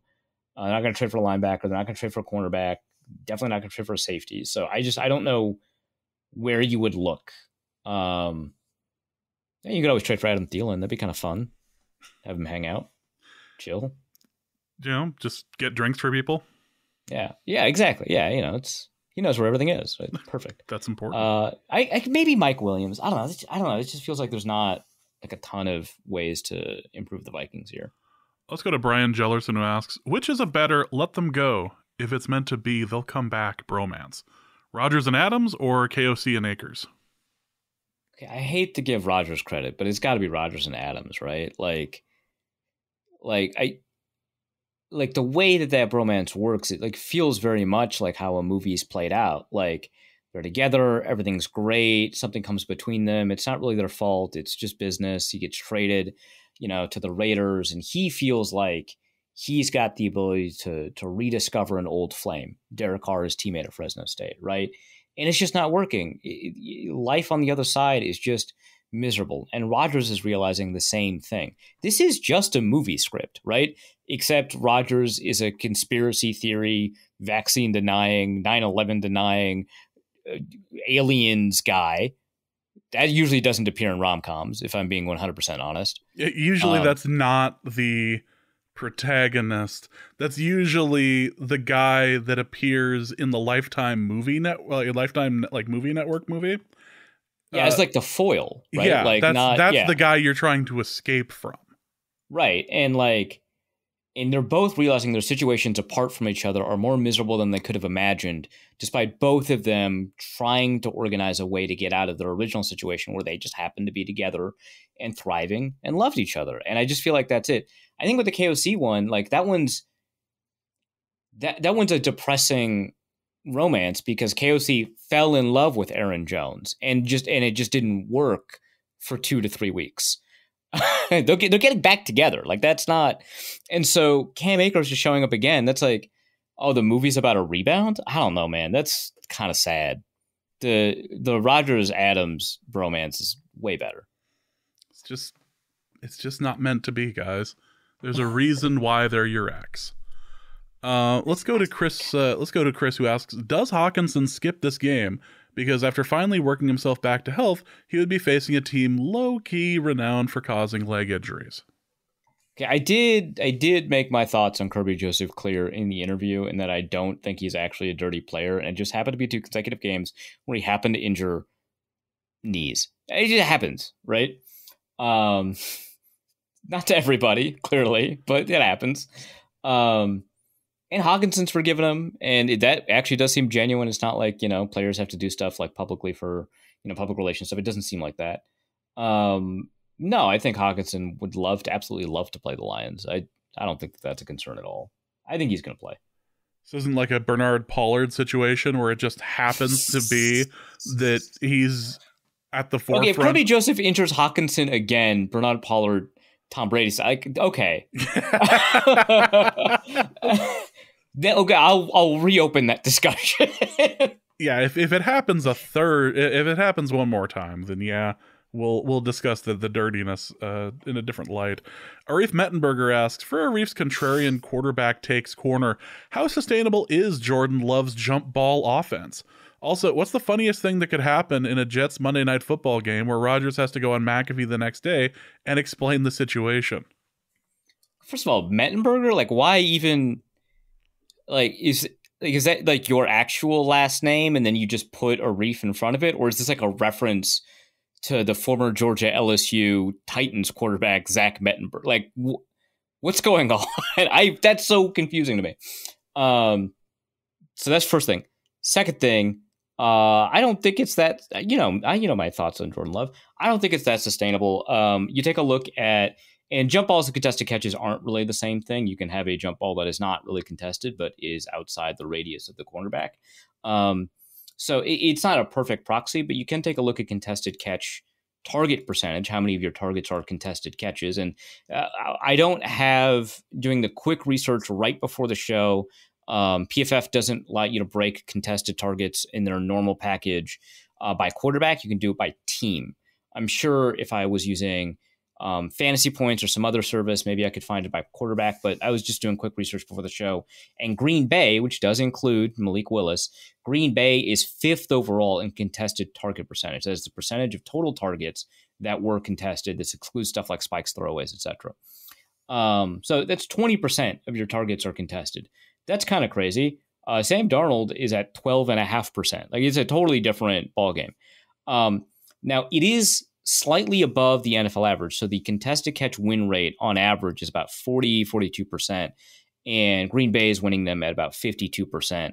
And, sometimes, when we look at this kind of stuff and we see, oh, you're well above what the league average is, that doesn't always mean that it's going to regress to that. But in the history of PFF data on contested catch win rate, there is some suggestion that is relatively unsustainable. Not the same as throwing a bunch of turnover-worthy plays that happen to not be intercepted. That is extremely unsustainable. All of this stuff kind of lives on a stability spectrum. This is a lot less stable than statistics that we would consider to be stable, but there are receivers that year after year are consistently good at contested catches. The Vikings have had a number of them. They include Stephon Diggs, Adam Thielen, and Justin Jefferson. But it can be volatile. Justin Jefferson lost like 5 out of 6 contested catch opportunities over the past couple of weeks. So it happens, right? Yeah, so I would say the jump ball stuff is not sustainable for a number of reasons. One of them is that. Another is just a really low success rate, really iffy ball placement, really unusual decision making. I don't know, man. It's not there for me. Plus, hey, the game we watched live, he didn't seem very good at all. Maybe he was playing the Vikings defense. Maybe I'm not going to give him the benefit of the doubt. So if we're going to talk about Jordan Love for a moment, I feel like a stat is worth mentioning as far as the rest of the NFC North. And you and I were talking about this before the show. It turns out that the other three teams in the NFC North that all are doing very well right now. They all have winning record. They're all four of the teams are 1 through 4 in point differential in the NFL. All that. None of them outside of the Vikings have played and won against a team that is 500 or better. Over 500. The Lions have beaten a team that is 500. Okay. So that's it. No one else has beaten a team over 500. Yeah. That's wild. That is... The Vikings have played a lot of... Like a lot of their games have been against teams that are over 500. So and if you look at the teams that are... If you look at strength of schedule for the rest of the year... Who are in the top, 5? It's the rest of the NFC North. Yeah, so got a bit of a fraud watch going on for the other NFC North contenders. That's not me saying it, it's the numbers. Yeah, you can't really argue the numbers are cold and dispassionate. So, Vikings are real. The rest of them are frauds. Just like Arif. Fantastic. Delta BC Dad asks a question for Arif Hassan. For his This Is Actually a Football Question corner. What is this doing here? Get out of here. I know nothing. In the Chiefs-Saints game, Kelsey received a direct snap under shotgun and handed it off immediately, but Mahomes was well behind him. Why does this work well? Doesn't this tell everyone that it's not a passing play? Why not run straight Wildcat, then pull Mahomes off and get an extra blocker? Okay, so first of all, I don't think that this necessarily signals that it's not going to be a passing play because it's the Chiefs. They could do whatever. They could run Mahomes on a route out of the backfield and have Kelsey throw it to him. Actually, right? They are more careful with his injury that, after he had actually gotten hurt on a quarterback sneak. But anything is on the table for this team. So first of all, I think that doesn't actually prevent that from happening. Also, Kelsey does want to throw the ball. Even before the storyline about him always wanting to lateral the ball, which looks so sick. It's been pretty well known that he likes to throw the ball and trick plays and stuff like that. So there's that on top of it. Would you pull Mahomes out of the box in order to pull a defender out of the box so you can get better run blocking? I don't know. Maybe it feels like the defender that gets pulled out of the box when a quarterback does that is one that is just uninvolved in the run game ever anyway. It's just a corner. And so I don't think that it really impacts things too much. And unless it's the time Josh McCown played for the Lions and just played receiver for a hot second, nothing's going to happen. And sometimes cornerbacks take advantage of that opportunity to just lay some free hits in for no reason. So I think maybe that might be one reason that they avoid it. One thing that you kind of learn from, people like Andy Reid, Ben Johnson's also really good at this with the Lions, is that sometimes it's not about the number to number. It's about the angles.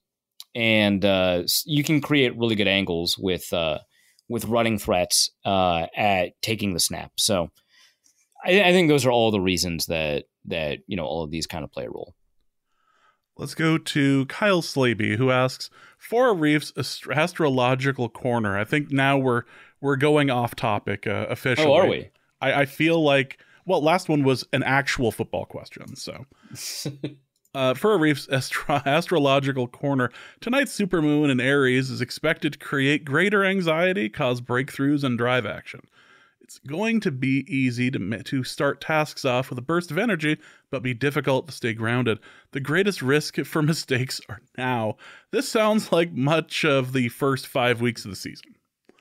How can the Vikings harness this energy following a bye week, but prevent missteps in this pivotal rival battle? Unfortunately, that also means we will not be waxing gibbous on Sunday, which is Goff's worst phase. I really want to know if Kyle Slaby just made up that last bit that's Goff's worst phase, or did some research. I'm so curious about that. How am I supposed to answer this? Okay. The Vikings are at great risk of making mistakes after having harnessed this energy for a hot start, right? Because of the supermoon or whatever. In Aries, I don't know anything about it. Like, I know that like planetary bodies in the sky can be like in the house of another planetary. I don't really get it. How can the Vikings harness this energy and prevent missteps? I'd be careful. I don't know, man. Look. I just sent you a link you need to open up immediately. Yeah, I don't like the sound of that.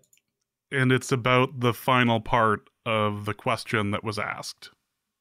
Okay. And oh my god, this is like a whole deal, isn't it? Apparently it's a big thing. Oh my god, I totally forgot about this. This was actually, I remember this going viral way back. Oh my god. Yeah, no, waxing gibbous is his worst phase. As it turns out, statistically... Well, okay, this is... Okay, waxing gibbous Thanksgivings are bad for the Lions, is what this is. Well, we're getting closer. How about that? Sure. Sure, dude. I don't... I burn some sage. I don't know. That's actually your answer for most things off air when I'm running by mailbag questions. So yeah, okay. I have a couple friends named Sage, so it does kind of hit a little bit different. Well, I'm just happy it's not me saying it then. Kyle Sakal asks, "What are you dressing up as for Halloween?" I saw this question and I had an answer and I completely blanked. I'm going to dress up as someone who is happy with his life. I thought you were going to go the route of that you were planning last year. What was I planning last year? If you're going to say something involving Luke Braun, I don't know anything about that. No, you were all proud and excited to go Oh, on man, the that was football so party. fun. Oh, man, I maybe I'll bring that back. Okay, I won't spoil it then, but you had a good idea. That was a wonderful. I'm so mad. I am actually apparently I'm going to a Halloween party. Apparently, there was a question as to whether or not it was happening. And, okay. Because I was like, did your date just invite you without you knowing, and you're just finding out that that's happening? No, okay, no. But there was just a question as to whether or not it was happening. It turns out it is.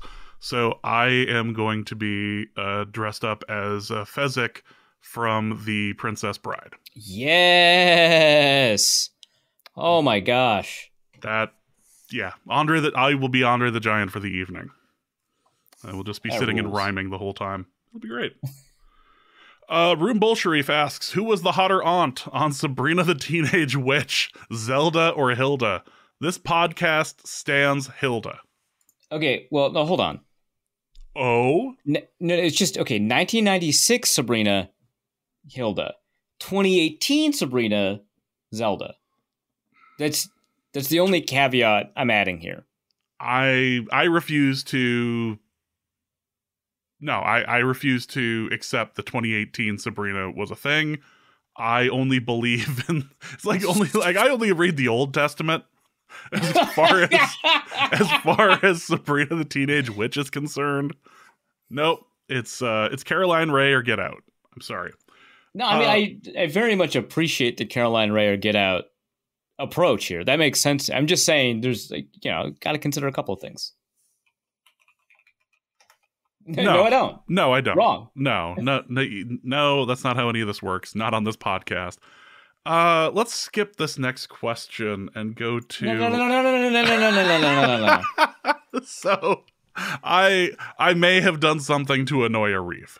And this time without attempting to. Yeah. I'll ask the question and then we'll explain where we're at with this. Deez asks, for Arif's sumo corner, with November's Bash Show being the first after Onsato was promoted to Ozeki, do you think he will be the next Yokozuna? If not him, could Koto Zakura be selected over him? Now, there's been some variety, or some variation rather, of question about sumo this whole NFL season. And most times it makes it into the mailbag, and then it's just one of those, we're running out of time. I'm going to cut this. Which happens a lot. If you've submitted a question, I likely have put it into the show notes, and unless it got like doubled up or we were running out of time, it was being answered. But if it was running out of time, we just needed to kill it. And so I may have put a sumo question in the show notes, and then Arif did the actual research for it, and then I just deleted it. Something he considers a great tragedy. Okay, I learned, right? I learned a little bit more about the structure of sumo tournaments. I learned about Onosato. I learned about like all of these interesting figures in the sumo world. I read a technical analysis. It's actually what I'll link it in the show notes. It's a wonderful technical analysis prior to, or it might have even been written during the September Basho of Onosato's play, compared him to the historical greats. Really excellent stuff. I read through it. I thought about it. I was figuring out how I would answer this question. I was aware that Kirishima was recently demoted from Ozeki and could be promoted again if he had a good tournament. There's like a lot of interesting storylines at play. And I spent like time. Like there's like the 5 minutes before the show, and you see a question come in and you see it on the show notes while like Thursday Night Football is happening, and it's like, oh, I don't need to watch this game. I'm going to read a couple of articles because that's kind of it'd be funny if I answered this earnestly without even acknowledging how silly of a question it is to ask on a football podcast. We're going through it, and then I just see James delete it. I'm like, okay, all right. And Great. So now, back to where we're at. Yeah, okay. Well, okay, so Onosato is this like remarkable athletic talent. Not, one of the youngest, Ozeki to be considered for Yokozuna, not by any reasonable stretch of the imagination, but very young in a crowded field in a field of older Ozeki and Ozeki candidates who haven't been able to earn Yokozuna status, because technically Yokozuna is not like a separate rank. It's a status conferred upon Ozeki, which is the top rank, after deliberation by the Yokozuna Council. There's some politicking involved, but this actually is a process that reduced the amount of politicking that was really corrupting the process before 1950. Super interesting stuff.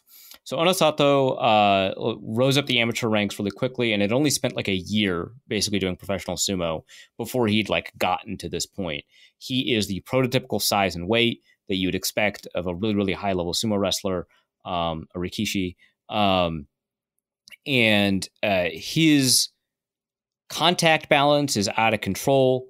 It's really like when you read these breakdowns, it is a lot like reading about defensive tackles, right? The first step is explosive.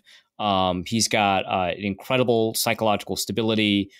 He's really endurant, and so he can win quickly. He can win slowly. His offense is phenomenal. He's got a really great, like I said, that first step. He's got a really great force that he brings with him. He's technically pretty sound, not the most technically refined, but technically pretty sound. The primary weakness he has is if he loses the first step, he can be taken by surprise a little bit. But that's kind of it. He's got great power. He's got a great understanding of leverage. He knows how to get low. Just a really interesting, phenom at a time when there seems to be a dearth of talent, after like these three legendary Yokozuna retired in short order. There's just not been a ton of high end or top end talent. So he could be part of that next wave. So I was like really excited about all of this, and then James deletes it. So yeah, well, that's kind of where I'm at. Luke Braun asks, for the meteorology corner, if Democrats are controlling the weather, how does the right always seem to have the beat onto when the storms are coming? God, Jesus. This is not a politics podcast, Luke. Yeah, that's a show that only posts once every year and a half. You're gonna have to. You have to wait on that. Okay, I think I already told this story on this podcast once, but I believe you did, and he just never got back to you. He just didn't. Like physically, I went to New York. And he was like, yeah, let's record a show while we're in New York together in person for the first time. And it's like, okay, great. We figured out a time. And he's like, I can't do the time. Okay, well, we got to do it as soon as possible when I get back in Minnesota. He's like, great. We nailed that a time. He's like, Arif, I got to go to a production meeting for this play. It's like, how is that not something that you'd already had on your schedule? And then we just never did it. So, nope. Yep. That's what you get for moonlighting podcasts. I'm sorry. Ingram's left arm asks, related, how much? Well, say related. I'm just taking his second question here. How long do you think an average human, myself for example, could survive on Arif's caffeine intake?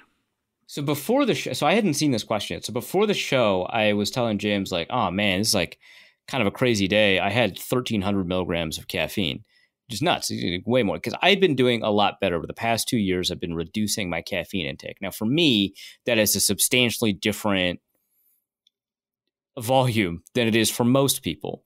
So for me, an average day now is about 600 milligrams. It used to be 1,000.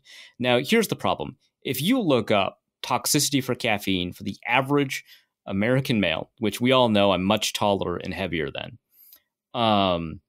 it is 1,000 milligrams, it turns out. That's the level that you get to some toxicity. And that toxicity can cause, headaches, nausea, hyperactivity. It can cause some heart problems. It can cause like real physiological responses well outside the norm of behavior. But if you've got a really high tolerance for caffeine, it doesn't seem to do that. Also, kind of difficult sometimes to tell when you have anxiety symptoms, right? And then there's like, higher levels of toxicity, which, lead to gastrointestinal distress, much more severe heart problems and stuff like that. And there's not really a number I've seen attached to that. But generally speaking, the LD50 dosage for caffeine, which is the dosage you would need to have a 50% likelihood of fatality, is 10 times that. So it's at 10 grams instead of like 1,000. It's 10 grams of caffeine, which would be essentially physically impossible for me to consume if done in drink form. I'd have to be taking like caffeine supplements, and I actually don't like caffeine pills. Whatever reason, they don't work that way. They only give me anxiety. They don't give me the other benefits of caffeine. Yeah, it might just be a mental block thing. Like you watched the episode of Saved by the Bell with the caffeine pills, where you were so excited, and then so scared, and that just stuck with you. Why was that their don't do drugs? I can't believe that. It wasn't even really drugs. It was just don't do no-dos. Don't take trucker pills. It's like a stand-in, I think, for like don't do drugs. It's just like, okay. What were they gonna have? What were they gonna have? Screech with a bunch of pot? Like that wouldn't become a real thing until like 20 years later. That would have ruled. but yeah, so most people on my caffeine consumption would have generally higher levels of anxiety, nervousness, probably headaches, probably some symptoms that are dehydration, but not actually dehydration. Given my current, which is around 600. Now, again, today I had 1,300. At my peak, which was more than 1,000, because I said 2 years ago it was 1,000. My peak was in college. It was more than that. It was probably like 1,500. That's going to cause problems for you. Significant problems. You're not going to be in a good spot. You're going to really tank your mental health. If you don't have if you're starting from zero caffeine consumption anyway. So the answer is survive. It kind of depends on your definition of survive. Certainly you wouldn't thrive if you don't have any caffeine tolerance and you go in with like 1,000. It's the version of survival is more like the machines in the Matrix. Like there are levels of survival we're willing to make it through. Like we're not dying, but you're not doing as well as say Arif is under this exact same amount. Football's Misandrous Niche asks, let's say you're trapped in the Antarctic for a conference gone wrong. And you're stuck under the ice and snow with the 32 current NFL head coaches and no way to dig out. What kind of conference? In Antarctica. Yeah, specifically in Antarctica. We invite all the NFL head coaches and also me. I don't know, but this sounds like I'm setting up an elaborate trap for the coaches. This is actually you flying them all out in a like, let's say, Broken Knives. What's the name of the Netflix movie that Daniel Craig is the Knives Out? Knives Out. There we go. Yeah, this is a Knives Out situation. You just happen to have all 32 head coaches sent down to Antarctica. The comm system is broken, and you're unaware if it can be fixed, but there is a chance that it can. For the sake of the, quote, team, the 32 head coaches agree that you can kill, cook, and eat them for the survival of the group. In this life or death situation, who would you eat first, and who would you trust enough to keep for last? I already have answers to this. This is very easy. Where does Sean Payton go on the list? Okay, so you have to. So there's a couple of things you have to manage. Who are the people that you don't want around, right?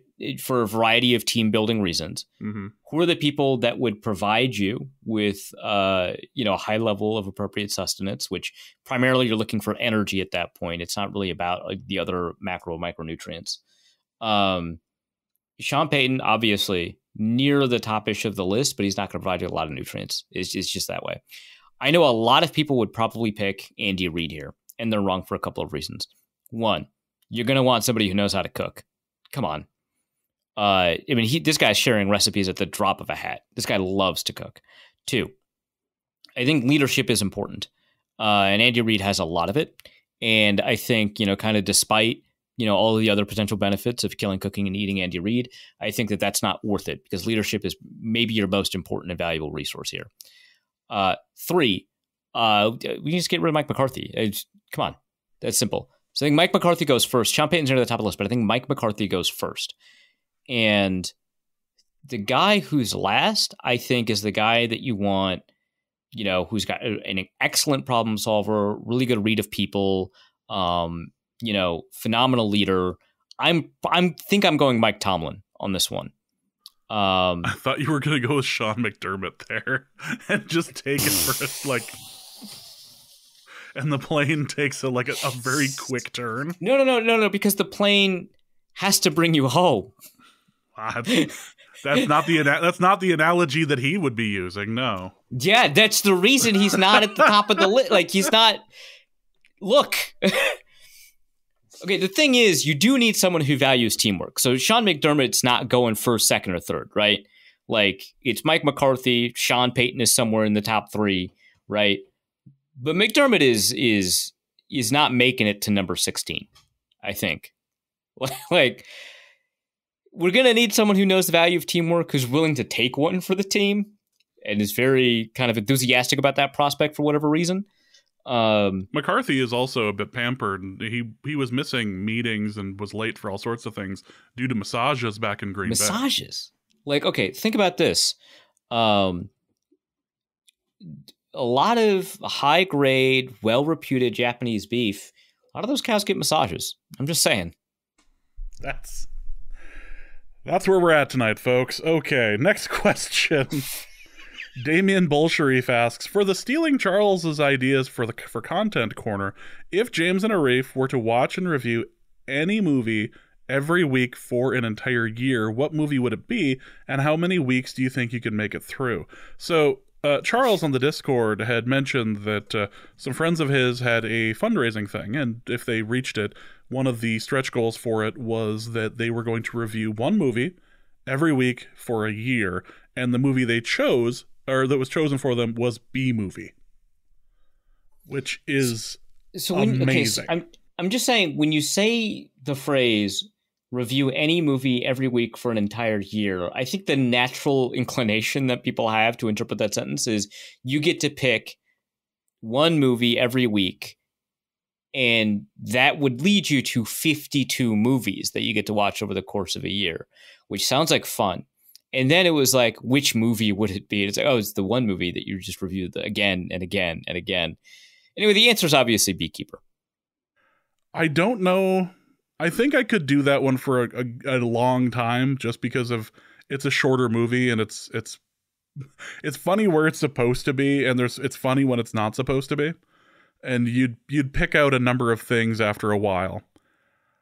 I think that the movie I could do that for, I don't think it would. Here's my problem. I've done things where I've had to do like deep dives on entertainment before. I had a class in college where I had to do a deep dive on a David Bowie song, and it went everything from mark out all the chords, the progression, where the instrumentation happened, what's the history of the song, what's the history of the album, analyze the lyrics, all this. And so as a result, I know more about the song 5 years off of the Ziggy Stardust album than most humans ever should or ever have like known.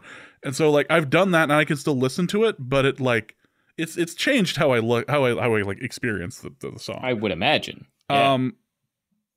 I would want to do it for a movie that it wouldn't bother me because it's so crazy and over the top. Like I could do that for like Rocky Horror. I think I could do that for a close to a year on Rocky Horror. I bet you could do it for UHF. That's possible. I just worry that at some point the scene where Emo Phillips comes on, or Emo Phillips, I think I would lose it. After like 100 watchings, I think his voice would cause me problems. Yeah, no, that's fair. It's a strange movie to say, hey, there's like a lot going on here. Oh yeah, absolutely.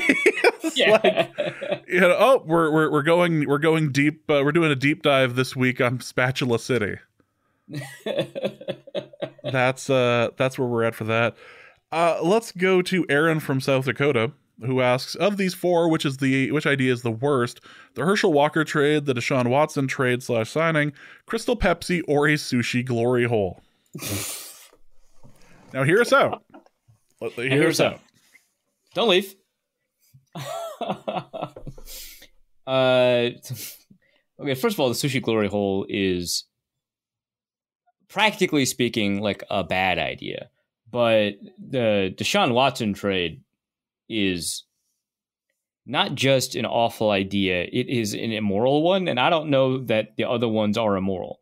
I'm not going to blame the Vikings for how Herschel Walker ended up turning out. That's a totally different, but trading for Deshaun Watson, like there's a lot going on there, man. You knew what was coming. Yeah. The Crystal Pepsi thing was just funny and stupid. Like, obviously a terrible business decision, but like, I got something out of it, which is that it's funny. What do we get out of the Deshaun Watson trade, man? We definitely got more entertainment out of Sushi Glory Hole. Yeah, perfect. And plus, you get to have you get to hear the word "idea" in a song, and you just don't get that much anymore. That's something that you don't get very often. Used to be a proper country. This absolutely used to be a proper country. Kenneth Allen asks, for Arif's Regrets Corner, which does Arif regret more? Never watching anime or letting Draw Play Dave continue to draw some of the most cursed fan art ever to exist? Aren't those the same regret, really? I am actively choosing to take on the psychic damage of Draw Play Dave's terrorism in order to stand for my principles, which include, for some reason, to never watch an anime, which I've never done and won't do ever.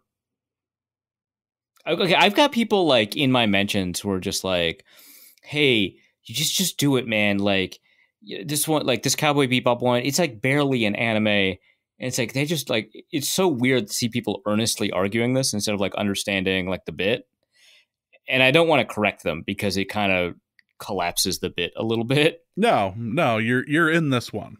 Yeah. So it would be weird. It would be weird to go back. Yeah, and there's like people who followed me for a while who are like, Arif, you've never watched an anime? It's like, I'm not going to correct you because I haven't, obviously. But it's weird. It's like the whole being 7'4" thing. Like, right. Like, I'm obviously 7'4", but the people who earnestly ask about that, it's certainly an interesting situation. I do enjoy all the people who believe that you went to JMU. That's amazing. That has never stopped being funny. Nolan Kaler asks, for the Witchcraft Corner, my TikTok algorithm was recently cursed by Michael Kist, telling me which books he's using to, quote, enlighten himself. Which amulet do I need to acquire to ensure that this never happens again? First of all, sorry, this is a permanent curse. There's no amulet that's going to save you. You're done.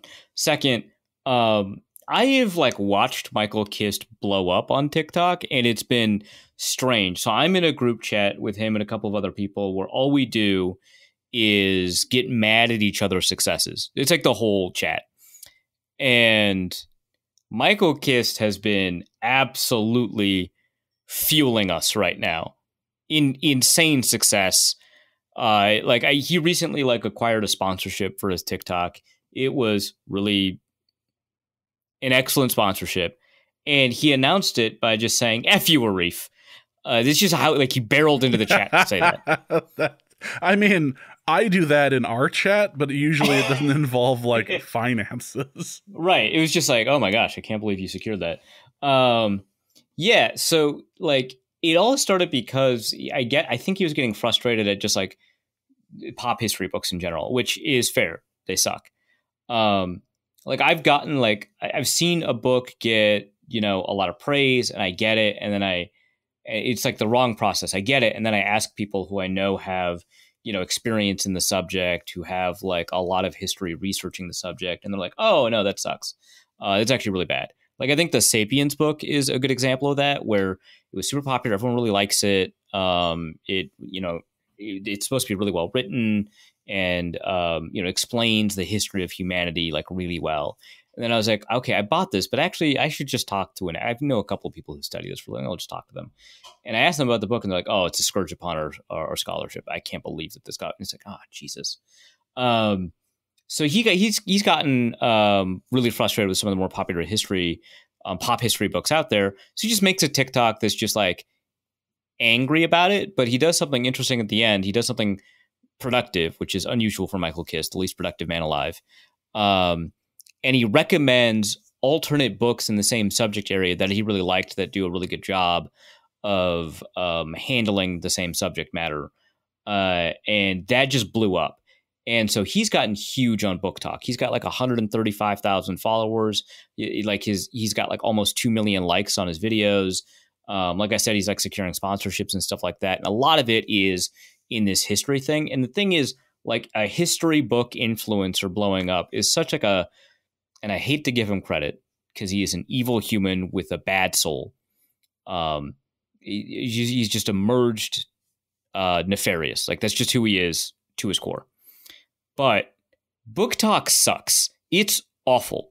And so to have somebody genuinely discuss actually interesting, good books that provide unique perspectives that are well-grounded, as opposed to just weird slop about tropes and romance novels for young adults, is such a great change for Book Talk.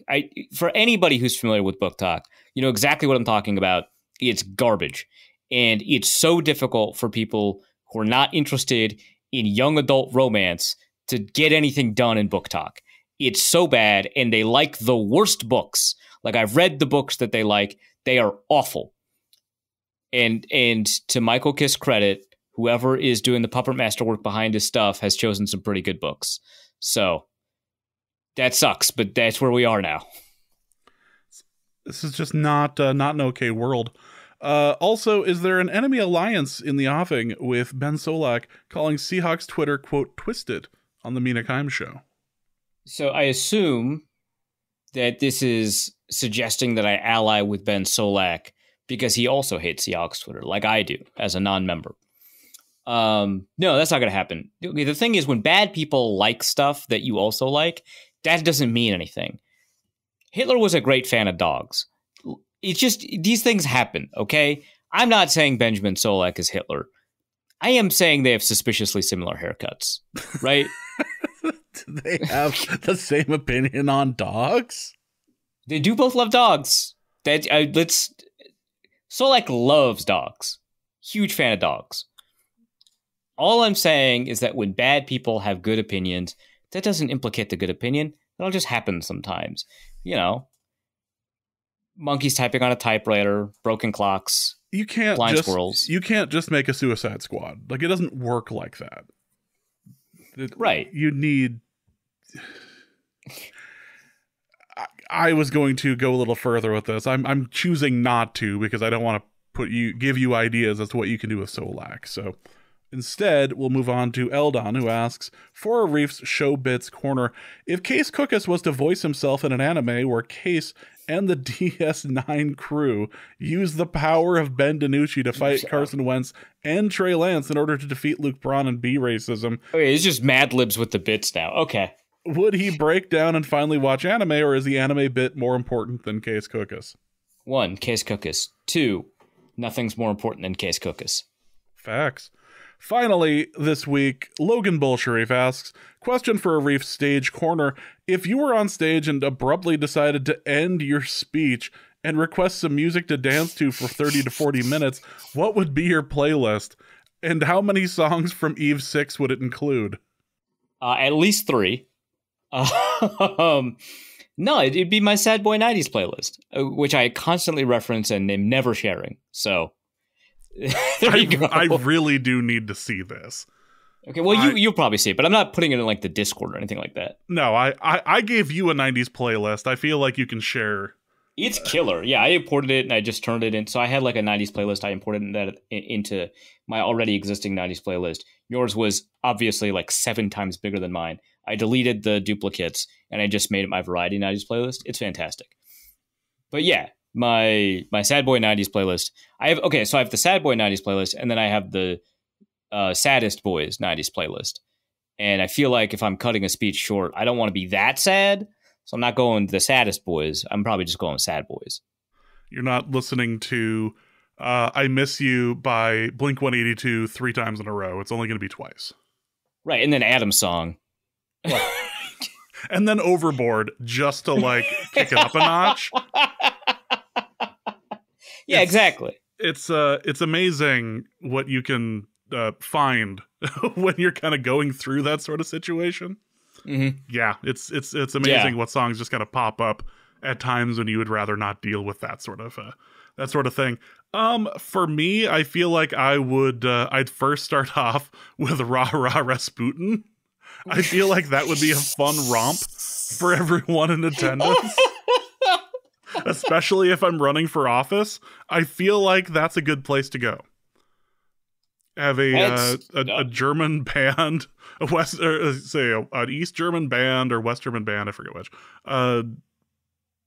singing a song about Russia. Yeah, that works for me.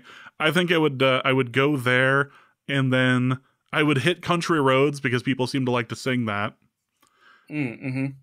And then I would choose an artist that actually subscribes to my beliefs and not one that would easily sue me. Oh, yeah. No, that is a concern with the most public version of this happening. Like, quite actually, like, that was already threatened before, and then it happened, and so it's like clearly just going to follow through on the threat now. Yeah. And I think I would end with Rah Rah Rasputin as well. Fun fact, I actually, every time I start my rig here to get recording, before I go onto the call to make sure that the audio is being routed correctly, I listen to Rah Rah Rasputin for a couple seconds on YouTube. Oh my God. Every single episode. I did not know that. That's insane. I wish I was kidding, but it's always the first couple songs. It's a great pump up song. Like, that's if I was going to go out. What, do you need to get in the zone for this podcast? Yes, actually, we discussed this earlier in a thing that'll end up in a Patreon episode. Yes, as it turns out, sometimes you got to get in the zone. You got to. I am a creature of habit. I am not fully OCD, but I've got certain things that I do in order to make sure I can make it through an episode. Yeah, make it through. That happens to be one of them. Like, we're on episode 529. Okay, like there's you can only go to the corners so many times without needing a little bit of a pick me up, and I just happened to get that from Rah Rah Rasputin. Right. That's the energy drink that gets you over 1,000. Got it. Yeah, absolutely. The lover of the Russian queen. Yeah.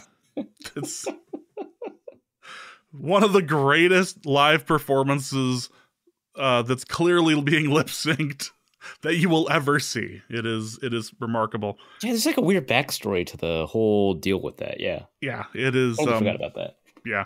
And with that, that is the end of this episode of Norse Code. Hope you guys have enjoyed it. Arif, what do you have to plug? Yeah, so as one of the questions the mailbag referenced, I wrote like a bunch about like 7,000 words about the Vikings offense. The original plan was that I was going to go position by position on both sides of the ball and end up with like a tight 2,000 words, and it was going to publish on Monday. And that didn't happen. I published it today, Thursday, and it's 7,000 words, and it's only on the offense, and it goes position by position. It's a lot of stuff, a lot of data, a little bit of film analysis. But it's like why I think that the Vikings offense, which is ranked 5th in points, is good, but not quite that good or not going to be that reliable going forward. There's a lot of reasons for optimism in general as an above average, possibly top 10 offense, but not, an argument that I think that they'll sustain unless something changes really substantially, that top 5 production. So head over there. I got, like I said, a position breakdown. I spent all of 2 weeks on this one piece for the bye week, so it's got to hit. And I've got a 60-minute drill recording on Friday, and that'll be about the history of Cover 3. Caleb really wanted to do that. And yeah, there's all my normal stuff. Follow me on Twitter at ArifSunNFL, and I guess Blue Sky at arif.bsky.social. He may start going there. He won't be hanging out in the Discord, though, because he feels like he's getting bullied there. Do we have a Discord? As it turns out, yes. Actually, I take that back. You were hanging out in the Discord earlier today. So I feel like I can't actually... See? Well, yeah, first time in a couple days. So I'm such a community-minded content creator. This is crazy how much I interact with this. Patreon.com/NorseCode in order to join the Discord and occasionally be made fun of by Arif. So for Arif, my name is James. Thank you guys so much for listening. And please remember that this podcast absolutely stands Hilda Spellman? Yes, Hilda Spellman. Yeah. Fantastic. And we'll be back next week. Norse Code is the largest and only division of Norse Code LLC. You can find Norse Code on the Daily Norseman, SB Nation's Vikings blog at dailynorseman.com. You can also find it on iTunes, Apple Podcasts, Stitcher, Spotify, Google Play, and wherever fine podcasts are aggregated. Our Vikings blogger extraordinaire and generally useful human is Arif Hassan of... and he can be found on Twitter at Arif Hassan NFL. I am your producer and host, and my name is James Pagashnik. You can find me at the show's official Twitter feed at NorseCodeDN or at my personal account at Big Mono. If you'd like to donate a few bucks to the show, you can do so in a couple of different ways. You can go to patreon.com/NorseCode and donate there. For $3.50 a month, you get bonus material and more. You can also go to paypal.me/NorseCode for a one-time donation, or you can go to norsecode.threadless.com and pick up some Norse Code merch. Any questions or comments that cannot fit in a tweet can be sent to norsecodepodcast@gmail.com. On behalf of the Norse Code staff, we thank you so much for listening. Our formula is this. All things are possible through the power of Ben DiNucci.